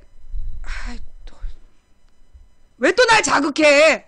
사색당파 얘기 또 해줄게. 쓸데없는 얘긴데. 그냥 그만할까? 응? 그만할까? 재미없죠. 예. 왕양명, 그게 양명학이야. 왕명학이 아니라 왕양명이라는 사람이 만든 게 양명학. 계속해? 에이, 사람들 막 나가는 것 같은데? 아니야? 이제 어떻게, 사색당파는 또 어떻게 만들어지느냐? 원래는 이제 사실 이성계를 간판으로, 이게 중요한 말이야. 이성계를 간판으로 정도전이 조선을 세워요. 정도전이 사대부들을 모으고 그 다음에 신흥 무인들을 모아갖고 나라의 기강을 만드는 거, 기틀을 만드는 거야. 근데 왕은 자기가 하면 안 되겠다고 생각한 거야. 자기는 재상을 하고 그 간판은 딴 놈을 세우자. 그래서 신흥 무인, 즉 저기 누구였어? 최영 장군은 고려 귀족 출신의 장군이었고 그 고려 귀족 출신의 최영 장군은 뭐라 그러나 고려의 왕실하고 밀접한 막 복잡한 친분 관계가 있으니 이 최영을 버리고 그 이성계라는 바탕 없는 여진족 동네에서 피가 좀 섞인 것 같은 이성계를 데려다가 뿌리는 믿을 수 없지만 일단 쌈자라는 애를 일단 최영을 치기 위해서 이성계가 필요했고 그래서 이성계를 간판으로 해서 조선을 세운다고. 근데 그 조선을 세워놓고 이성계를 간판으로 세운 거야. 그래서 이성계는 허수아비였어. 그러니까 이성계를 허수아비로 세워놓고 정도전이 재상이 지배하는 그 유교 공화정을 만드는 작업을 했단 말이야. 이성계 아들 이방원이가 보니까 이 새끼가 보니까 우리 아버지를 호구로 알아. 그리고 이방원이가 정도전을 죽이는 거야. 이방원이가 정도전을 죽이고 형한테 형 계속 왕 할래? 아니 나간 거야. 그래서 1대 2대 조선왕이 그렇게 나가고 3대 태종이 이방원이라고. 이방원이가 이제 왕이 된 다음에 그 다음에 이제 이 재상 정치에 반대를 해요. 지금은 국가의 기틀을 세워야 된다. 그러니 왕권을 강화하고 중앙 집권을 해야 된다. 모든 걸 왕이 권력을 가져야 된다. 그게 태종의 생각이었고 정도전파는 그게 아니다. 그러면 네가 만약에 왕이 아니면 왕이 부실한 놈이 왕이 되면 나라가 망한다. 그래서 시스템을 만들어야 되는 거다. 그 시스템을 만들어야 된다라고 얘기하면서 그 이제 정도전하고 그 태종의 논쟁 그게 뿌리 깊은 나무란 드라마의 배경이에요. 뿌리 깊은 나무란 드라마가 걔 그 누구니 그 꽃미남 송모시기가 세종 어린 세종으로 나오고 그 다음에 그 백문식인가가 하여튼 무슨 태종으로 나오잖아. 그 논쟁이 그거야. 송중기하고 백모씨가 나와서 논쟁하는 게 중앙 집권 국가를 해야 된다는 태종과 유교의 경전대로 국가의 시스템을 만들어야 된다는 세종의 논쟁을 그린 게 이제 뿌리 깊은 나무란 드라마 이야기야. 원래 소설 뿌리 깊은 나무는 그게 주제가 아닌데 좌우지간 그래서 뭐라 그러나 중앙 집권제하고 재상 중심의 공화정이 논쟁을 벌이는 게 초기야.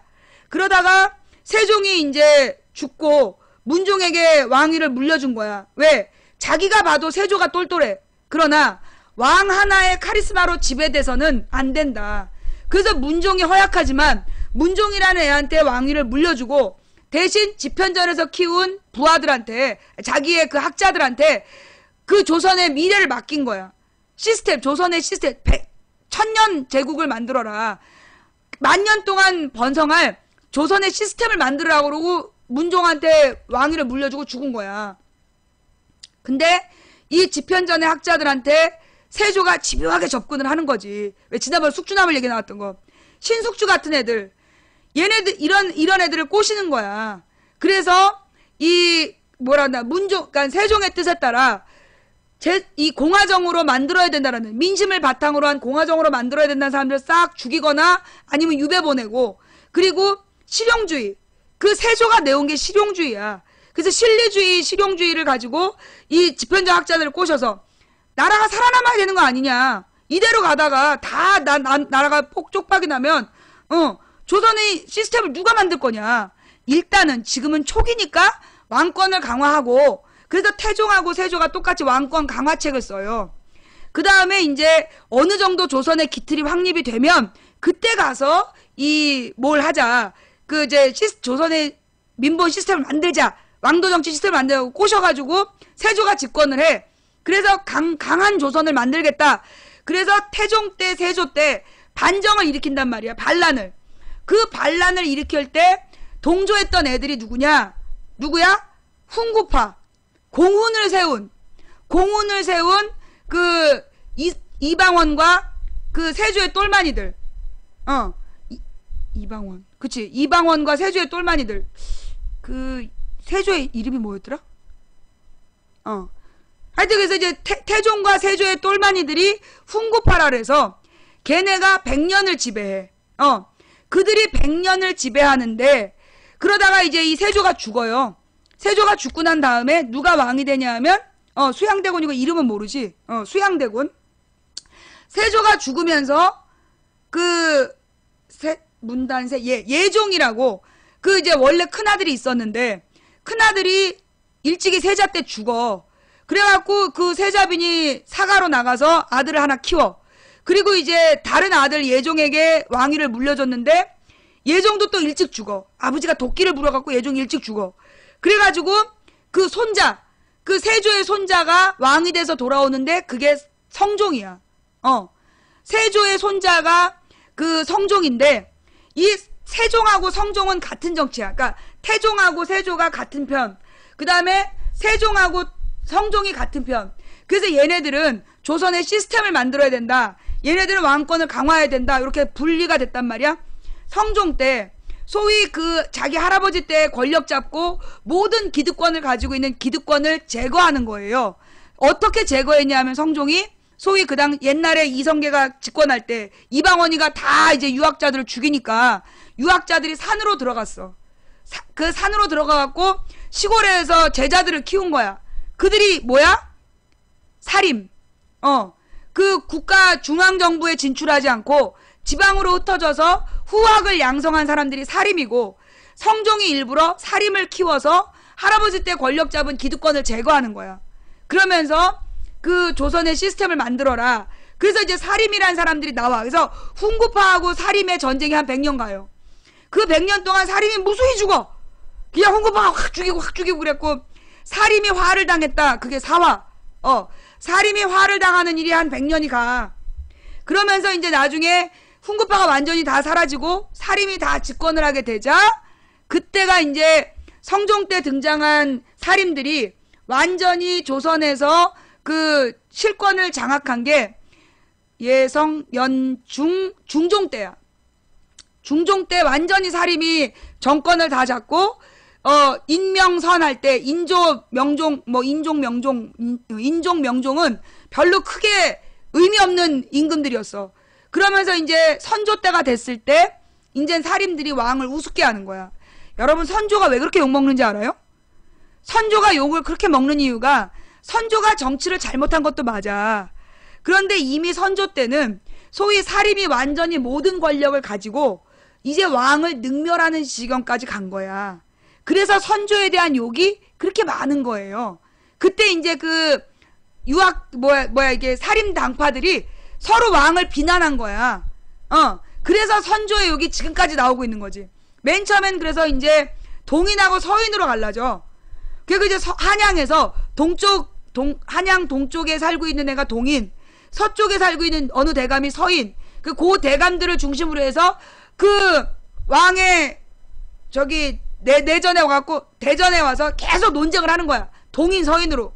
그러다가 그 동인하고 서인이 계속 싸우는데 동인 중에 야 이 서인 이 새끼들 그냥 싹 밀어버려. 그런 사람들이 나와. 동인하고 서인의 논쟁이 언제까지냐면 그 선조 때야. 제일 심한 게. 그래갖고 그 당시에 선조 때 야 일본 놈이 쳐들어오냐 마냐 그러면서 특사를 보내.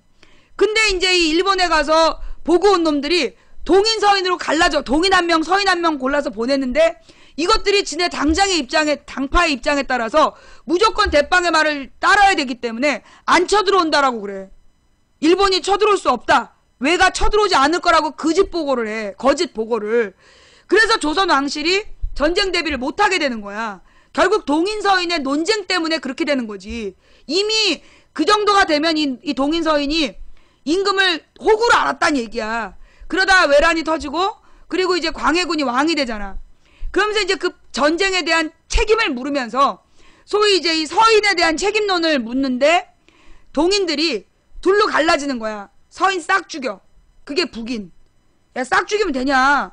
그래도 우리가 공존해야지. 그게 남인. 그래서 동인이 먼저 북인하고 남인으로 갈라져요. 그리고 서인을 다 죽이냐 마냐로 이렇게 갈라졌는데 북인들이 소위 광해군을 도와서 집권한 세력이야. 그래서 이제 북인 정치가 광해군의 정치. 근데 결국 광해군의 모든 실용정주의가 그 광해군이 쫓겨나면서 끝나는 거야. 싹 북인은 죽어. 남인만 남아. 그래서 동인의 뿌리인 남인은 얼마 안 남은 거야. 그리고 남인은 계속 비주류로 가. 조선의 비주류야. 지속적으로 비주류로 살고 그 다음에 서인들이 소위 대세를 잡은 다음에 서인이 나누어지는 거야. 서인의 주류, 노론, 서인의 비주류, 소론. 얘네들도 마찬가지로 남이, 이게 동인들을 싹 죽여버릴 거냐 살릴 거냐를 가지고 노론, 소노론으로 나누어지죠. 그래서 노론은 강경파, 소론은 좀 같이 살아야 되지 않냐 이런 파. 그래서 노론, 소론, 남인 이런 이제 삼색 당파가 되는 거야. 그러다가 노론에서 또 나중에 그 숙종 땐가 숙종 영조 요 넘어갈 때 시파하고 벽파로 나뉘어져. 그게 이제 이 남인 쪼그라들고 소론 쪼그라들고 노론이 다 지배하게 되는 시대가 오니까 얘네가 또 나뉘어져. 그래서 시파하고 벽파로 나뉘어지고 그 과정이 예속 논쟁이라는 거야. 그러니까 이제 그 광해군이 쫓겨나고 인조가 된 다음에 인조의 두 아들이 유배를 갔다가, 그러니까 중국의 인질로 갔다가 큰 아들이 소위 서양의 학문을 섭렵하고 조선을 강대국을 만들 원대한 계획을 가지고 돌아오고 있었어. 그래서 죽여. 암살해버리는 거야. 왜? 이 누구냐, 무슨 세자인데? 소현세자. 소현세자가 돌아와서 왕권을 잡으면 우리의 시대는 끝난다. 그래서 이 조선의 그 기득권자들이 소현세자를 죽이고 복림대군을 왕으로 만들어. 그게 효종이야. 그래서 효종을 만들어서 이 효종은 그러니까는 처음부터 왕이 될 수 없었는데 형의 자리를 훔쳤기 때문에 그거에 대한 그 부담감을 갖고 임금을 했던 게 효종. 근데 이제 효종의 비가 죽었을 때, 효종이 죽었을 때, 그때 이제 이 소위 이제 노론이 뭐라 그러냐면, 아유, 효종은 차남인데 뭘 그렇게 예의를 다 하냐. 대충 해라. 그래가지고 현종 때 나타났던 게 예속 논쟁이죠.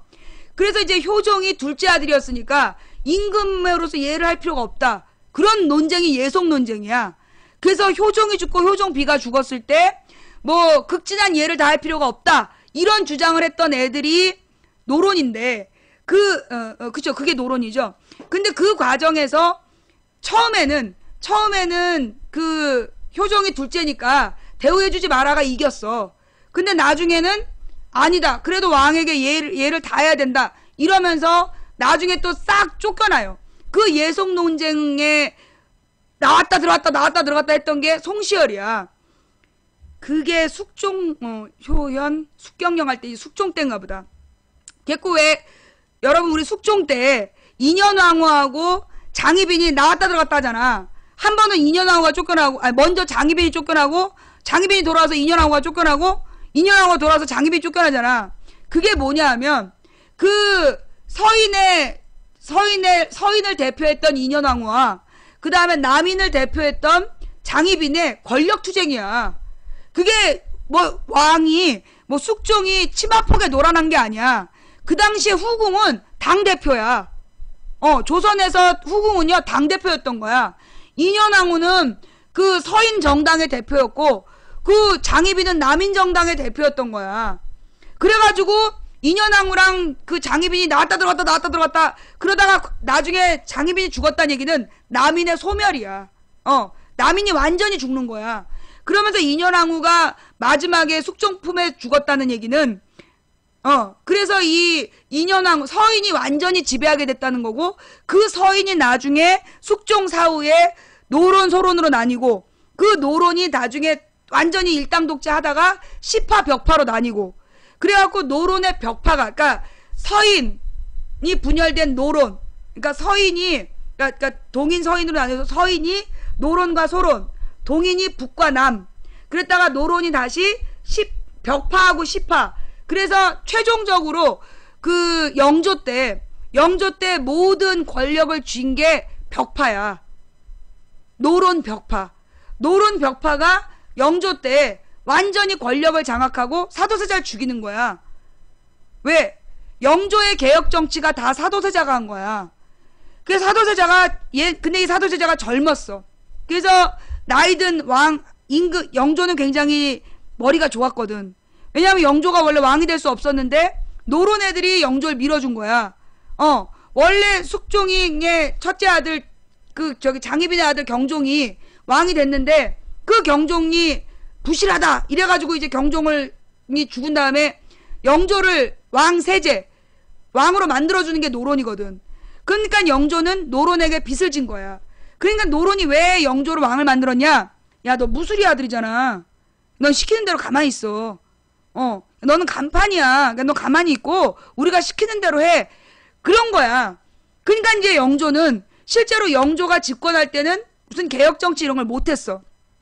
그래갖고 영조가 어떻게 하느냐? 부인을 노론에서 얻어. 그래서 노론의 권력자의 딸을 중전으로 들여서 아들을 낳았으니 그게 사도세자야. 그 사도세자가 얘는 어머니가 중전이기 때문에 무수리의 아들이다라고 얘기할 수가 없는 거야. 왜냐면 진의 세력이니까. 그래가지고 근데 이 사도세자는 일찍이 자기네 이 지금 조선이 잘못되어 가고 있다는 걸 알았던 거지. 그래서 사도세자가 어린 나이에 지금 노론을 없애야 된다. 노론을 타파하고 그 지금의 기득권을 없애야 된다라고 사도세자가 되자마자 외친 거야. 그래서 찍힌 거지. 그래서 사도세자가 그 뭐라 그러나 개혁 정치를 막 하는 거야. 영조가 일부러 사도세자한테 대리청정을 맡겨. 그래서 이제 사도세자에게 전권을 주고 자기는 뒷방 늙은이로 물러난 거야. 그때 사도세자가 막 정치를 할 때 영조가 말리지 않았다는 건 영조가 무수리의 아들이었기 때문에 사도세자를 시켜서 그 일을 한 거야. 그런데 이 사도세자의 개혁 정치가 결국은 이 노론 벽파의 권력을 향해 다가오니까 걔네들이 죽이는 거야. 그 사도세자를 뒤주 속에 넣어서 죽이라고 시켜. 그래서 영조가 사도세자를 죽일 수밖에 없었던 거야. 근데 그 죽일 수밖에 없었던 상황, 그때 그 영조가 가슴 아팠던 내용, 그게 이제 뭐 금등문서라고 남아있다라는 전설이 전해지는 거야. 근데 금등문서는 내가 볼 때 정조의 자작극으로 보여. 금등지사.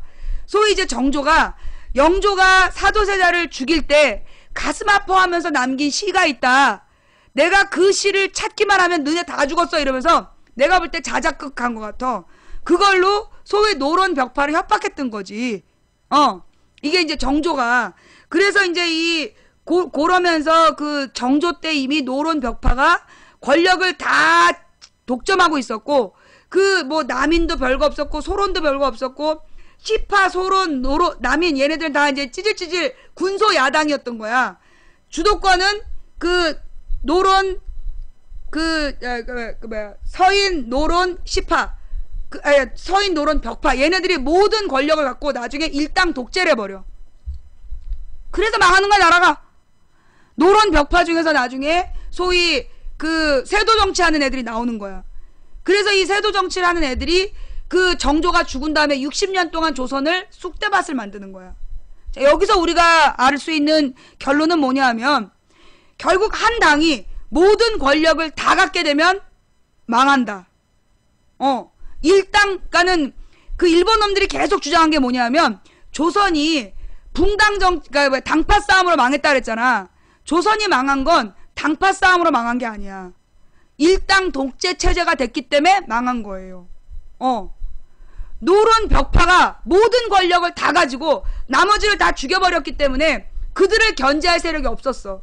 그러자 그들이 권력을 전행하면서 관직을 팔아먹고 매관매직을 일삼으면서 그 매관매직을 해서 관직을 산 놈들은 본전 뽑아야 되니까 농민들을 수탈을 했고, 그래서 이 60년 동안 밀란이 끊이지 않고 조선의 기풍이 흔들린 거야.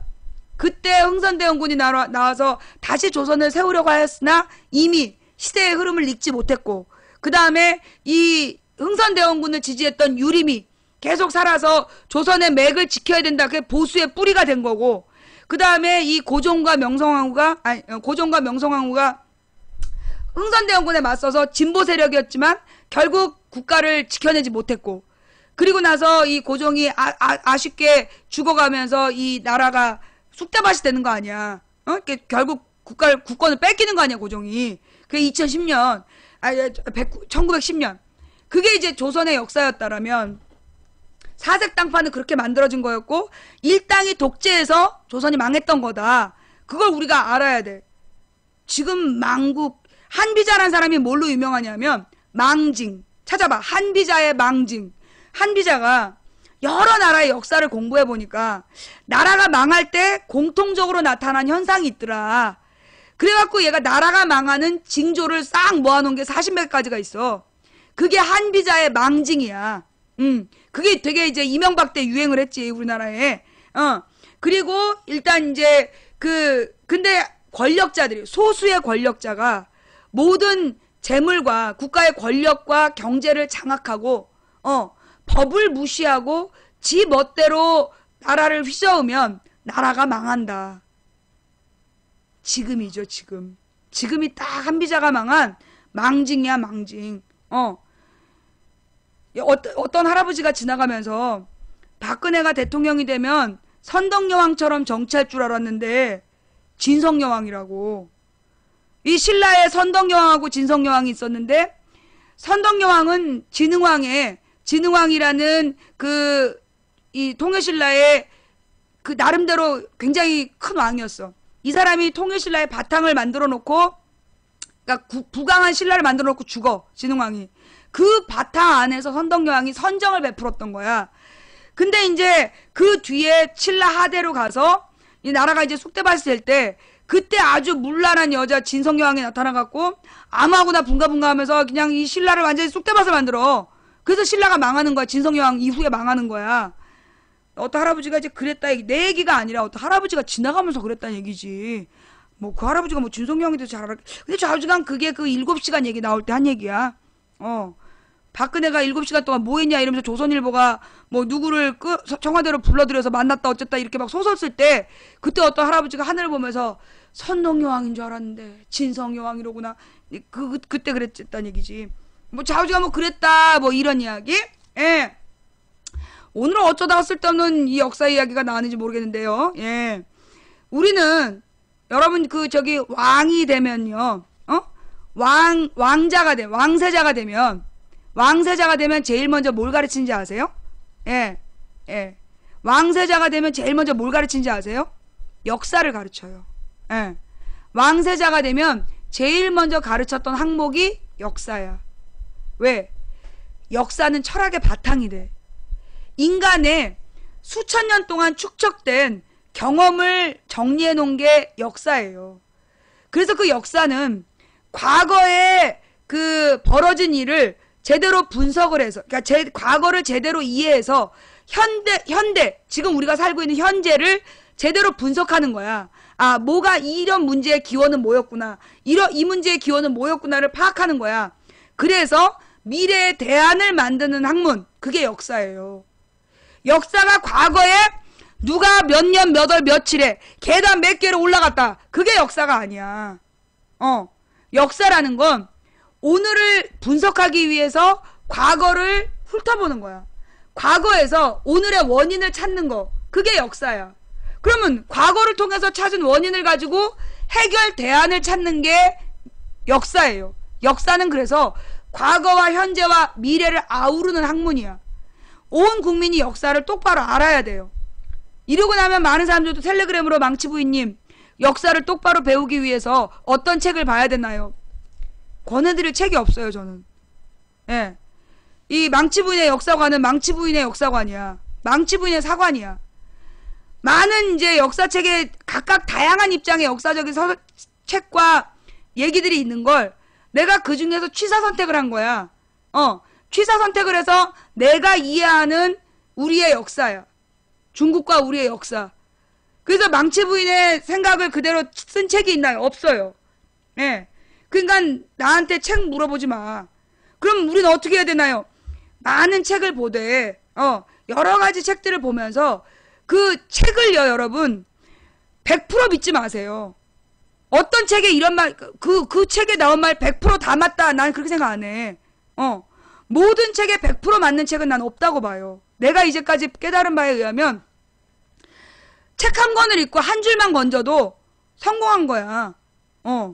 책 한 권 중에 한 줄만 내 인생에 도움이 되고 남으면 그게 건진 거예요.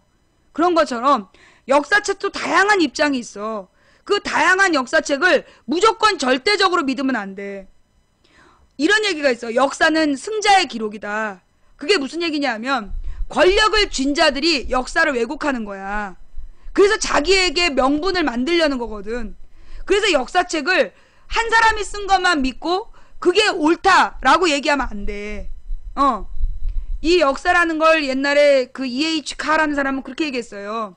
역사는 과거와 현재의 살아있는 대화이다. 하나로 결정할 수 없어. 상대적이라는 거야.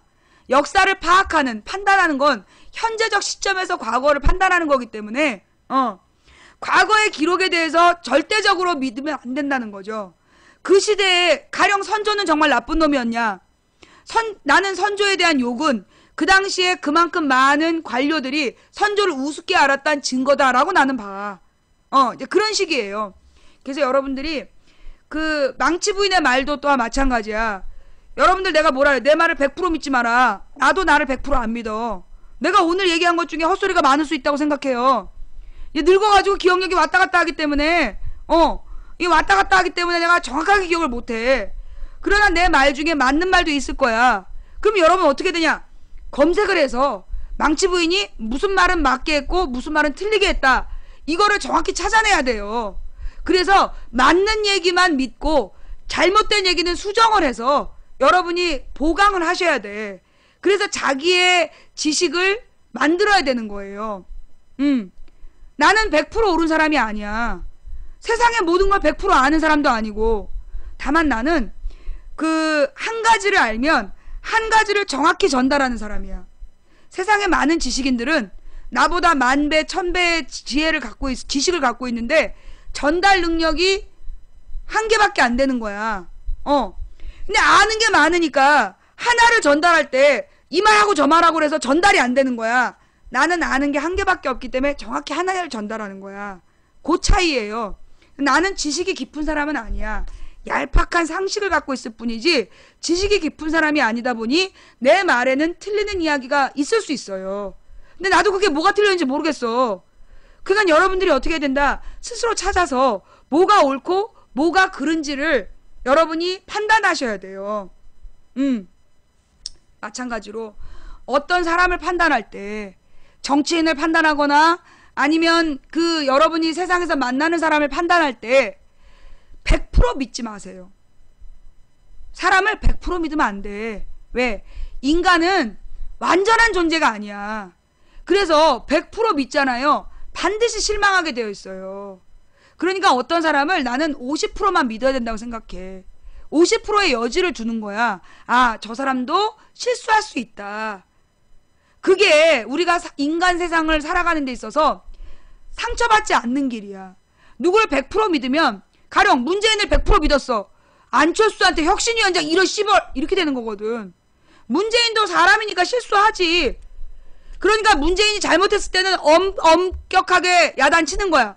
그 다음에 문재인이 잘했을 때는 도와주는 거야. 그래서 정치인도 절반만 믿어야 돼. 여러분이 반드시 잊지 말아야 될 것은 모든 정치인은 국민의 장기판의 말이에요. 장기판의 말은 장기판의 말은 가령 뭐 장기판이 뭐야? 왕이 있고 맨 끝에 이제 그 뭐예요? 그 내시가 있고 그 다음에 막 장군들이 쫙 있고 뭐 졸도 있고 막 그런 거 아니야. 근데 항상 같은 역할을 해? 상황에 따라 그 말의 역할이 달라. 걔가 뭘 잘하는지 그걸 가지고 상황에 따라 뜨는 거야. 그런 것처럼 문재인도 박원순도 안희정도 뭐 조국도 전부 다 용도가 그들의 특성을 바로 알아서 때때마다 쓰는 거야. 누구도 절대적으로 신뢰하고 절대적으로 지켜야 된다고 얘기하지 마. 가끔 보면 우리 네티즌들 중에 누리꾼들 중에 유시민이 인기 있을 때 무조건 유시민, 노무현이 인기 있을 때 무조건 노무현, 지금은 무조건 정청래. 무조건은 안 돼. 무조건 문재인 그러면 안 된다고. 문재인도 정청래도 유시민도 쓸만할 때 쓰는 거야. 필요할 때 가져다 쓰는 거지. 절대적으로 지지하면서 그의 단점을 보지 못하면 존망이야, 존망. 싹 망하는 거야. 지금 우리에게는 그렇게 시간이 많지 않아요. 실제로 지금 상태로 유지된다면 정말 뭐 조국 같은 사람이 혁신위원장이 돼서 지금의 130명 중에 절반을 다 잘라버리고 그 진짜 괜찮은 절반으로 새롭게 교체해내지 못한다라면 우리는 내년 총선에서 국회 3분의 2 이상을 새누리에 뺏길 거야. 그리고 그들은 그들의 요구대로 독재 정치를 완성하는 그런 체제로 바꿔갈 거라고. 더 이상 민주주의자들의 반격이 불가능한 체제를 만들 거예요. 왜? 그게 왜 그런지를 알아야 돼. 이게 재벌들의 선택이야. 재벌들이 옛날에 이승만, 박정희, 전두환 때 정치 자금을 많이 뺏겼어. 그래서 얘네들이 김대중, 노무현, 그러니까 김영삼, 김대중, 노무현 민주주의자들을 써본 거야. 근데 그래서 김영삼 때 얘네들이 재벌들이 확 컸거든. 그런데 얘네들이 김대중, 노무현 정부 때 권력을 뺏겨보니까 민주주의자들은 그 민주주의자들의 요구, 노동자의 권리, 농민의 권리, 비정규직의 권리 이런 거 요구해. 그러면 자기 주머니에 빨아먹을 수 있는 돈이 줄어든다는 걸 안 거야. 그래서 이 재벌들은 뭘 선택했냐? 독재자를 선택하는 거야. 왜? 독재자 아가리 하나만 먹여주면 되니까. 그리고 독재자를 시켜서 다 쓸어버리면 되니까. 그래서 돈이 이거 전 세계 공통이야. 전 세계의 재벌들, 글로벌 재벌들이 각 나라의 꼴통 독재자들을 지원하고 있어요. 그래서 프랑스의 사르코지, 그 다음에 이탈리아의 누구지? 프랑스의 사르코지나 이탈리아의 베르 어쩌고 저쩌고 있잖아. 베르 머시기 그 꼴통. 그런 꼴통 독재자들을 권력자들이 밀어주는 거야. 아니, 재벌들이. 왜? 그런 꼴통 애들은, 러시아의 푸틴, 터키의 꼴통. 이게 전부 다 꼴통들이야. 그 꼴통들을 재벌들이 밀어주는 거예요. 어떻게 밀어주냐? 미디어를 통해. 언론을 통해서 전부 다 뭐 일본의 아베 같은, 그런 꼴통 독재자들을 밀어주는 거예요. 꼴통 독재자들이 미디어, 언론을 통해서 밀어주는 거야. 그러면 어떻게 밀어주냐? 근데 이 꼴통들이 아무래도 수준이 떨어지잖아. 그러니까는 각 나라마다, 가령 지금 미국의 클린턴, 미국의 힐러리 같은 경우 엄청 고통당하고 있잖아. 뭐 그 클린턴의 동생들이 뭔가 비리가 있다. 그런 얘기 막 언론이 떠들잖아. 누굴 위해서? 공화당의 제2의 부시 같은 꼴통, 머리가 없는 독재자를 세우기 위해서야. 왜냐하면 힐러리 클린턴이 대통령이 되면 민주당이 또 집권한다는 얘기고, 민주당이 집권하면 오바마의 정책이 실행된다는 얘기야. 오바마의 정책이 뭔데? 그 노동자들에게 제대로 임금을 올려줘라. 그게 오바마 정책이야. 국민들에게 국민건강보험을 해라. 그게 오바마 정책이야. 힐러리가 되면 그걸 하려고 할 거야. 그러면 재벌들에게 돈을 뺏어서 노동자들에게 임금을 올려주려고 하고, 재벌들한테 돈 내라 그래서 건강보험을 만들려고 한다는 거야. 그러니까 쟤네들은 기를 쓰고 힐러리한테 상처를 내는 거야. 그래서 이 힐러리의 신뢰감을 떨어뜨려야, 그래야 지네가 집권하니까. 우리나라도 마찬가지고. 그럼 우리나라에서는 어떤 방법을 쓰느냐? 분열책. 이탈리아도 분열 때문에 안 돼. 지금 이탈리아는요, 북쪽은 되게 잘 살아. 베니스나 밀라노, 베니스나 밀라노처럼 잘 사는 도시들이 있어. 그 다음에 나폴리 같은 동네는 못 살아. 남쪽은 못 살고 그러니까 어업이나 농업이 중심이고, 북쪽에 밀라노나 베니스 같은 데는 무역, 경제가 중심이고, 그래서 이 북쪽과 남쪽이 경제적인 격차가 심해.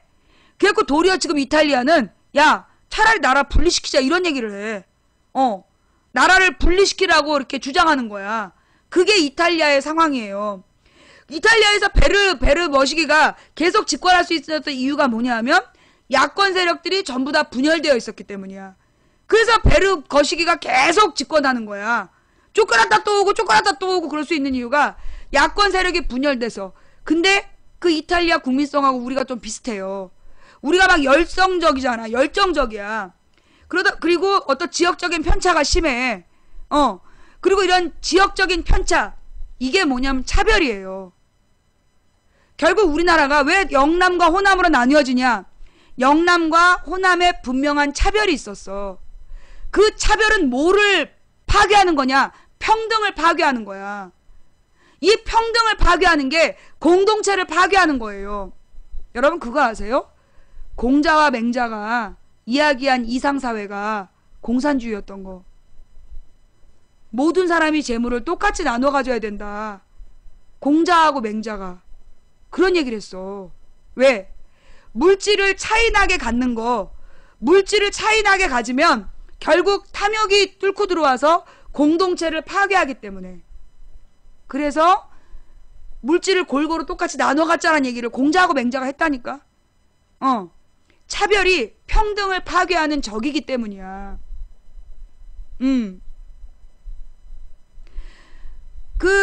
우리가 알고 있는 공산주의는 가짜 공산주의예요. 누구와 저기 누구니? 소련의 공산주의는 공산주의가 아니야. 그냥 독재의 또 다른 모습이지.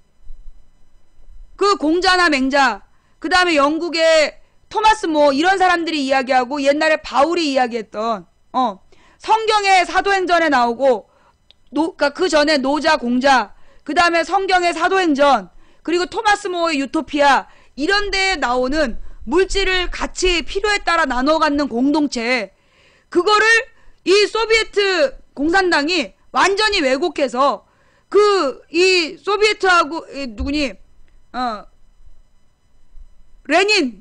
레닌과 모택동은 실제로 공산주의가 아니었어. 진짜 공산주의가 아니라 걔네들의 독재를 위한, 독재의 다른 이름의 공산주의야. 우리가 알고 있는 공산주의는 잘못된 공산주의야. 그거 공산주의가 아니야. 예. 그래서 레닌도 마찬가지야. 레닌이랑 스탈린이랑 다 나쁜 놈들이야.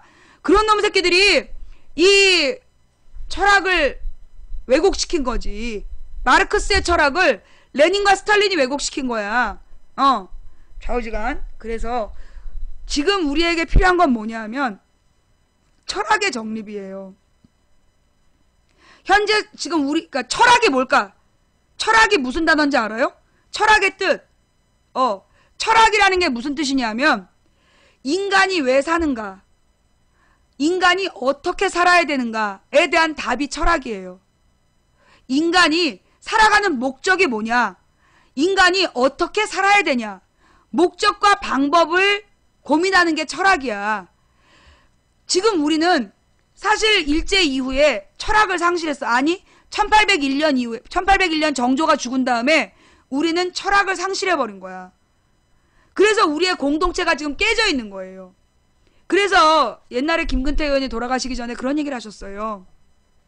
우리는 김대중 노무현의 민주정부를 만들었지만 진정으로 필요한 민주주의의 미래를 준비하지 못했다.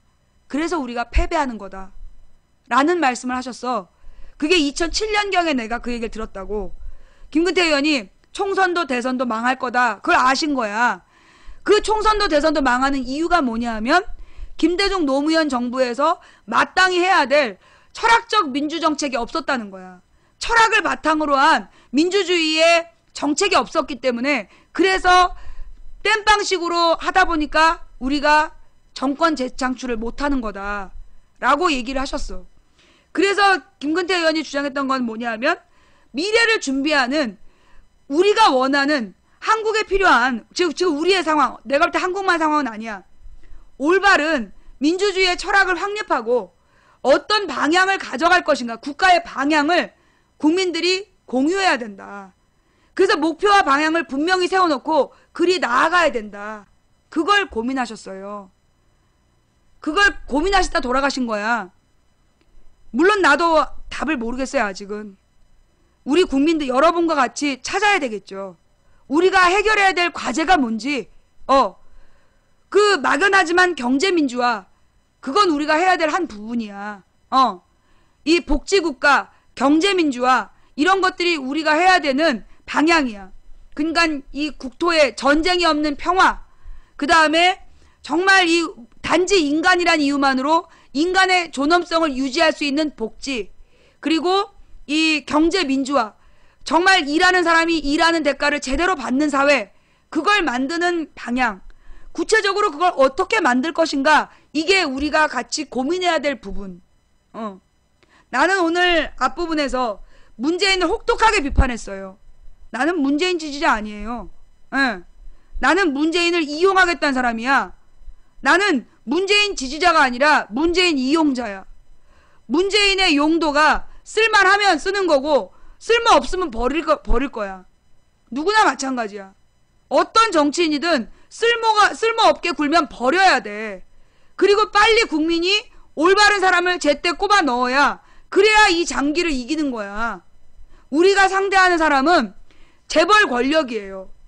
그들은 독재자를 양성해서 독재자 아가리에만 챙겨주고 나머지 서민을 쪽쪽 빨아서 지네들의 주머니를 챙기려는 자들이야. 그들과의 전쟁에서 우리가 이기려면 우리는 정치인을 맹신하면 안 돼. 우리는 정치인을 똑바로 써야 돼. 너 재벌에 대해서 어떤 관점을 갖고 있냐? 너 어떻게 재벌의 저 탐욕을 이겨낼 거냐? 그게 우리가 정치인을 판단하는 기준이 돼야 돼요. 김대중도 노무현도 옛날에 삼성에서 그런 얘기를 했어. 김대중 노무현 정부도 별거 아니더만.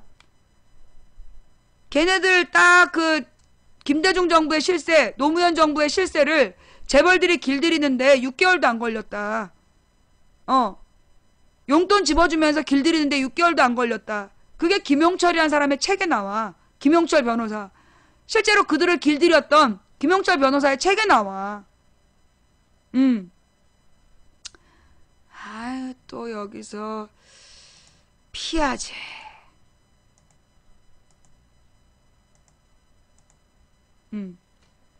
자, 그래서요, 여러분, 오늘 방송 재미없었죠?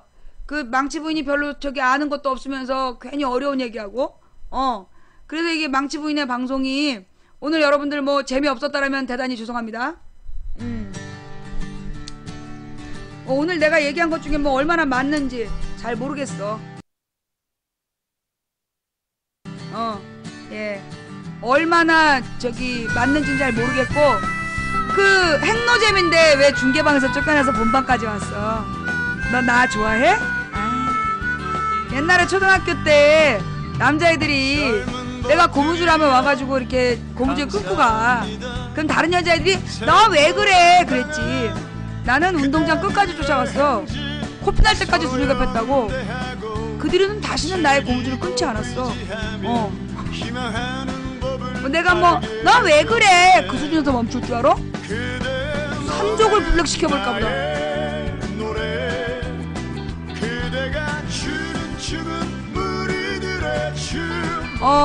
예. 오늘 처음 오셨어요? 망치 부인의 방송은요, 월요일만 오전 11시부터 1시까지 2시간 하고요.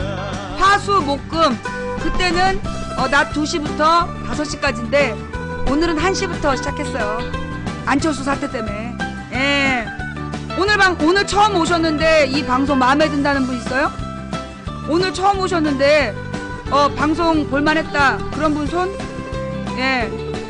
그 망치부인 방송을 오늘 처음 오셨는데 볼만해요?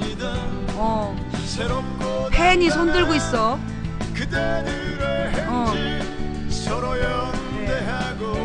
뭐 가끔 보는데 손 재밌어요? 근데 우리 방송이 아무한테나 재밌는 방송은 아니야. 그 우리 방송이 아는 만큼 들리는 방송. 아는 게 많은 사람들은 방송이 재밌어. 왜? 그 복잡한 얘기를 저렇게 단순하게 표현하다니. 그게 재밌는 거야. 근데 아는 게 없는 사람은 재미가 없어. 핵노잼이지. 뭔 말인지 모르니까. 나는 이게 학자들은요, 망치분 방송은 신기한 거야. 아니 어떻게 저렇게 복잡한 내용을 저렇게 단순하게 표현할 수 있을까? 정말 표현 능력이 뛰어나다. 표현 능력이 뛰어난 게 아니라 그렇게 단순하게 그거밖에 몰라. 그래서 그래. 예. 많은 분들은요, 저렇게 많고 복잡한 내용을 간단하게 얘기하니까 정말 능력자다. 아니야. 아는 게 그거밖에 없어서 그렇게 간단하게 얘기하는 거예요. 예. 아는 만큼 들리는 방송, 가슴이 열린 만큼 감동하는 방송. 여러분이 얼마나 감동하셨는지 모르겠지만 오늘 시청해주신 모든 분들께 감사드립니다. 처음부터 끝까지 시청해주신 여러분께 감사드리고요. 그리고 오늘 추천해주신 몇 분이나 하셨을까? 2,931분께 진심으로 감사드리면서, 아까 3,200명까지 갔지? 3,200명 정도가 들었는데 추천은 2,945. 한 300명이 또 추천 안 하고 보고 튀었다 이거지.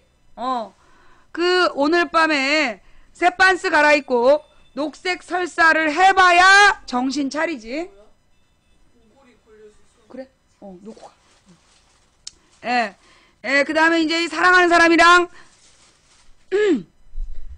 중요한 순간에 녹색 설사, 추천 안 한 대가를 치르게 될 거야. 중요한 순간? 아니, 가, 됐어. 중요한 순간? 중요한 순간. 어떤 순간? 아이, 어디 가. 어떤 순간? 됐어요? 예. 우리 딸이 엄마 합방이 뭐야 해서 엄마 몰라. 합방이 뭐냐고. 진짜 몰라서 몰라. 진짜 몰라. 에이 정말 몰라. 엄마 몰라. 난 아는데. 그랬던. 자, 좌우지간. 예, 그래서 추천해주신 모든 분들께 감사드리고 오늘 추천 안 누르고 본 인간들아, 이 설사의 불벼락을 받을지어다. 예, 그리고 오늘 후원해주신 모든 분들께 감사드립니다. 후원해주신 분들 한 분 한 분 불러서 감사 인사 못 드린 점 대단히 죄송합니다. 제가 이 별풍선을 너무 좋아해서요. 여러분이 별풍선 주실 때마다 내가 막 별풍선을 환장할까봐 일부러 별풍선이 나오면 딴 데를 봐. 그래서 별풍선을 내 스스로 이렇게 좀 자제하려고 그러는 거니까 여러분들 이해해 주시고요. 끝나면 누가 쐈나 찾아보니까 여러분들 서운해하지 마시고요. 예, 후원해 주신 모든 분들께 감사드립니다.